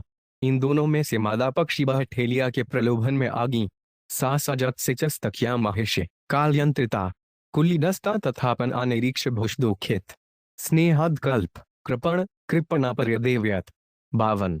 शब्दार्थ है, सुयज्ञ की रानियों, नर कुलिंग पक्षी अपनी पत्नी को विधाता के अत्यंत स्वप्नपूर्ण चंगुल में पड़ी देखकर अत्यंत दुखी हुआ। स्नेहवश बेचारा पक्षी अपनी पत्नी को छुड़ा न सकने के कारण उसके लिए शौक करने लगा। अहो अक्रोणो देव स्नेहवाक्रोनिया विभु कृपणवन मामनशोचंत्या दीनिया की करिष्यति। 53। शब्दार्थ, ओह विधाता कितना क्रूर है, मेरी पत्नी असहाय होने से ही ऐसी विषम स्थिति में है और मेरे लिए विलाप कर रही है। भला विधाता इस बेचारे मादा पक्षी को लेकर क्या पाएगा, उसे क्या लाभ होगा। काम नैतुमा देव किमर्धनात्महिन ओमे दीनेन जीवता दुहकमनेन विधुरायुषा। 54। शब्दार्थ, यदि निर्दय विधाता मेरी अर्धांगिनी मेरी पत्नी को लिए जा रहा है तो वे मुझे भी क्यों नहीं ले जाता। आधा शरीर लेकर और अपनी पत्नी की क्षति से विरहित होकर मेरे जीने से क्या लाभ, मुझे इस तरह से क्या मिलेगा। कर्थ त्वजात पक्षांस्तान मातृहीनान बिभर्म है मंद भाग्या प्रतीक्षन्ते नीडे में मातृन प्रजा। 77। शब्दार्थ, पक्षी के अभागे बच्चे मातृविहीन होकर अपने घोंसले में उसकी प्रतीक्षा कर रहे हैं कि वह आए तो उन्हें खिलाए। वे अब भी बहुत छोटे हैं और उनके पंख तक नहीं उगे हैं, मैं उनका किस प्रकार पालन कर सकूंगा। तात्पर्य, नर पक्षी अपने बच्चों की माता के लिए शौक कर रहा है, क्योंकि माता ही बच्चों का पालन करती है और उनकी सुरक्षा करती है। लेकिन यमराज ने एक छोटे बालक के वेश में पहले ही बता दिया है कि यद्यपि उसकी माता ने उसे बिना किसी देखरेख के जंगल में घूमता छोड़ दिया था, किंतु भेड़िया तथा अन्य हिंसक पशुओं ने उसे नहीं खाया था। असली तथ्य यह है कि यदि भगवान किसी की रक्षा करते हैं तो वे भले ही मातृविहीन तथा पितृविहीन ही क्यों ना हो, ईश्वर की इच्छा से उसका पालन हो ही जाता है। अन्यथा यदि परमेश्वर रक्षा नहीं करते तो माता पिता के होते हुए भी मनुष्य को कष्ट भोगना पड़ता है। दूसरा उदाहरण उस रोगी का है जो उत्तम वैद्य तथा उत्तम औषधि के होने पर भी कभी कभी मर जाता है। इस प्रकार भगवान की रक्षा के बिना कोई जीवित नहीं कर सकता, चाहे उसके माता पिता हों अथवा न हों। इस श्लोक की दूसरी बात यह है कि पक्षी तथा पशु समाज में भी बच्चों के लिए माता पिता में सुरक्षा की भावना होती है। मानव समाज के विषय में तो क्या कहा जाए, किंतु कलयुग में मनुष्य इतना पतित हो चुका है कि माता पिता अपने बच्चों को गर्भ में ही विज्ञान का यह बहाना लेकर मार डालते हैं कि गर्भ के भीतर बालक में कोई प्राण नहीं होता।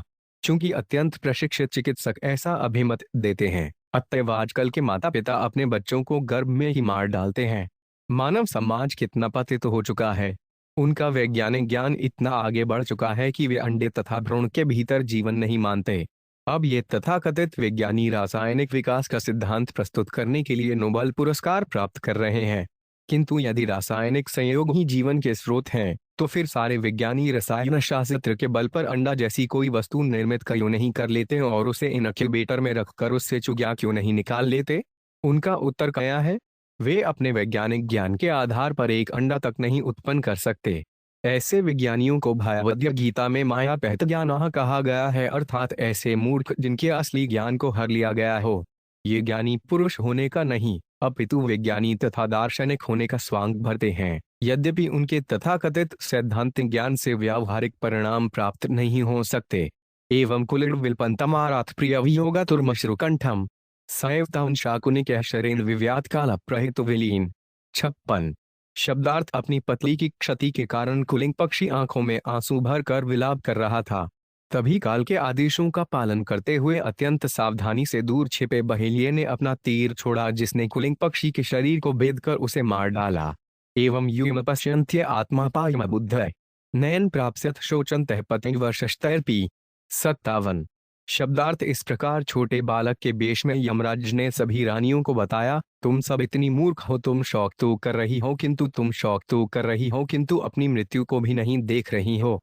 अल्प ज्ञान के वशीभूत होकर तुम यह नहीं जानती हो कि यदि तुम सैकड़ों वर्षों तक भी अपने मृत पति के लिए शौक करो तो भी तुम उसे जीवित नहीं कर सकती और तब तक तुम्हारा जीवन समाप्त हो जाएगा।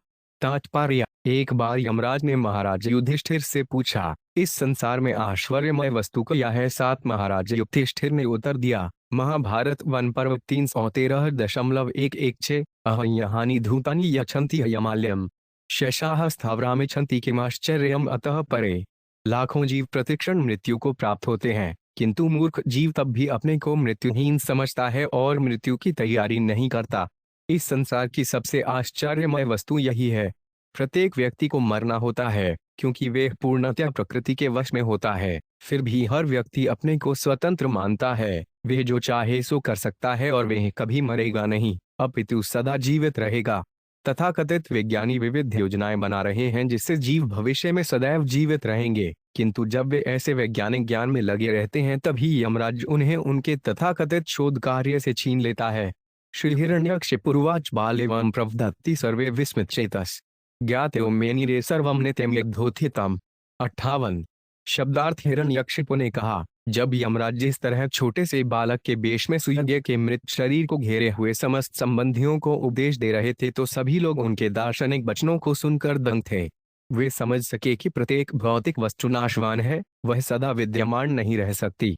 तात्पर्य। इसकी पुष्टि भगवद गीता 2.18 में की गई है। अंतवंत इसमें देहानित्यस्य उक्ता शरीर नय शरीर तो नाशवान है किंतु शरीर के भीतर का आत्मा नित्य है। अतएव मानव समाज में ज्ञान में बढ़े चढ़े लोगों का कर्तव्य है कि नित्य आत्मा की स्वाभाविक स्थिति का अध्ययन करें और जीवन के असली उत्तरदायित्व को समझें तथा शरीर का पालन करने में ही मानव जीवन के अमूल्य समय को न गंवा दें। प्रत्येक मनुष्य को यह समझने का प्रयत्न करना चाहिए कि आत्मा किस तरह सुखी रह सकता है और वह सच्चिदानंद स्वरूप जीवन कहाँ प्राप्त कर सकता है। मानव प्राणी ऐसे विषयों के अध्ययन के लिए है, नाशवान शरीर की देखरेख में व्यस्त रहने के लिए नहीं है, क्योंकि यह शरीर डॉलर वश्य बदलेगा। कोई नहीं जानता कि उसे पुनः मनुष्य शरीर मिलेगा या नहीं, इसकी कोई गारंटी नहीं है, क्योंकि अपने कर्म के अनुसार ही मनुष्य को देवता से लेकर एक कुत्ते तक का शरीर प्राप्त हो सकता है। इस संबंध में श्रीमद्वाचार्य की टीका है, अगमादिगानादित्वयथोत्थम नित्यकय गहदादि यशधोत च नित्या चाप्यथोतेता अस्वतनैव प्रकृति स्वतंत्रो नित्य एव च यथार्थधूतश परेकेव जनार्दन। केवल जनार्दन या भगवान ही सदा रहते हैं, किंतु उनकी सृष्टि यह भौतिक जगत नाशवान है। अतएव ऐसा प्रत्येक व्यक्ति जो भौतिक शक्ति द्वारा मोहित है और यह सोचने में लीन रहता है कि मैं यह शरीर हूँ और इस शरीर से संबंधित प्रत्येक वस्तु मेरी है, वह भ्रम मोह में रहता है। उसे अपने आप को जनार्दन का एक अंश ही सोचना चाहिए और इस जगत में, विशेष रूप से इस मनुष्य जीवन में, उसका एकमात्र प्रयास यही होना चाहिए कि वे भगवधाम वापस जाकर जनार्दन की संगति प्राप्त करें। यमे तटुपाख्याय तत्रैवांतर्धीयत ज्ञातो हि सुयज्ञस्य चक्रुरत सांपरायिकम। 59। शब्दार्थ। बालक रूप में यमराज सुयज्ञ के समस्त मूर्ख संबंधियों को उपदेश देकर उनकी इष्टि से ओझल हो गया। तब राजा सुयज्ञ के संबंधियों ने अंत्येष्टि क्रिया संपन्न की। अतः शोचत्मायुय परचात्मान में वा क आत्मा कह परो वात्रस्वी पारक एवं वा स्वप्राभिनिवेशेन वीना ज्ञानेन देही नाम। 60। शब्दार्थ। अतएव तुम्हें से किसी को भी शरीर क्षति के लिए, चाहे तुम्हारा अपना शरीर हो या अन्यों का हो, शोक संतप्त नहीं होना चाहिए। यह तो केवल अज्ञान है जिससे मनुष्य यह सोचकर शारीरिक भेदभाव बरतता है कि मैं कौन हूँ, अन्य लोग कौन हैं, मेरा क्या है, उनका क्या है। तात्पर्य। इस भौतिक जगत में आत्म संरक्षण की धारणा प्रकृति का पहला नियम है। इस धारणा के अनुसार मनुष्य पहले अपनी निजी सुरक्षा में रुचि लेनी चाहिए है, तब समाज, मित्रता, प्रेम, राष्ट्रीयता आदि आदि पर विचार करना चाहिए, क्योंकि ये सब देहात्म बुद्धि एवं आत्मज्ञान के अभाव से ही विकसित हैं। यह अज्ञान कहलाता है। जब तब मानव समाज अंधकार तथा अज्ञान में है तब तक लोग देहात्म बुद्धि के कारण बड़ी बड़ी तैयारियां करते रहेंगे। प्रहलाद महाराज ने इसे भ्रम कहा है। भौतिकतावादी धारणा में आधुनिक सभ्यता बड़ी बड़ी सड़कों, घरों, मिलों तथा फैक्ट्रियों के लिए बृहद आयोजन करती है और सभ्यता की उन्नति के विषय में मनुष्य की यही धारणा है। लेकिन लोग यह नहीं जानते कि वे स्वयं किसी भी क्षण इस दृश्य से बाहर किए जा सकते हैं और ऐसे शरीर ग्रहण करने के लिए बाध्य हो सकते हैं जिन्हें विशाल घरों, महलों, सड़कों तथा स्वचालित यानों से कोई सरोकार न हो। अतएव जब अर्जुन अपने सगे रिश्तेदारों से शारीरिक संबंधों के बारे में सोच रहा था तो कृष्ण ने तुरंत ही उसे यह कहकर प्रताड़ित किया, कुक्स्वाकष्पलमिदं विश्वे समुपस्थितम अनार्यजुष्टप्पु। यह देहात्म बुद्धि अनायों को शोभा देती है जिनका ज्ञान बढ़ा चढ़ा नहीं होता। आर्य सभ्यता आध्यात्मिक ज्ञान में बढ़ी चढ़ी होती है, किंतु कोई आर्य का ठप्पा लगाकर आर्य नहीं बनता। आध्यात्मिक ज्ञान के विषय में गहन अंधकार में रहकर कोई अपने को आर्य होने का दावा करे तो वह अनार्य है।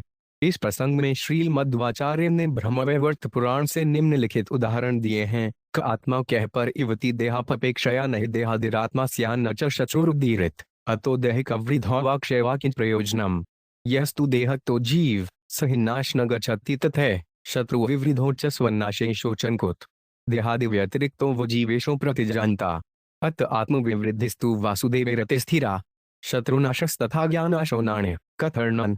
इसका भाव यह है कि जब तक हम इस मनुष्य के शरीर में हैं, हमारा कर्तव्य है कि शरीर के भीतर के आत्मा को समझें।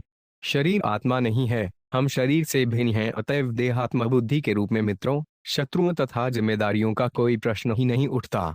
किसी को इसके विषय में अधिक उत्सुक नहीं होना चाहिए कि शरीर शिशुता से बाल्यावस्था और बाल्यावस्था से वृद्धावस्था में और तब मृत्यु में बदल रहा है। प्रत्युत मनुष्य के शरीर के भीतर स्थित आत्मा के विषय में तथा भव बंधन से आत्मा को छुड़ाने के विषय में अत्यंत गंभीर रहना चाहिए। शरीर के भीतर का जीव कभी विनष्ट नहीं होता। अतएव मनुष्य को यह जान लेना चाहिए कि उसके चाहे लाख दोस्त या दुश्मन हो, न तो दोस्त सहायता कर सकते हैं, न ही दुश्मन कोई हानि पहुंचा सकते हैं।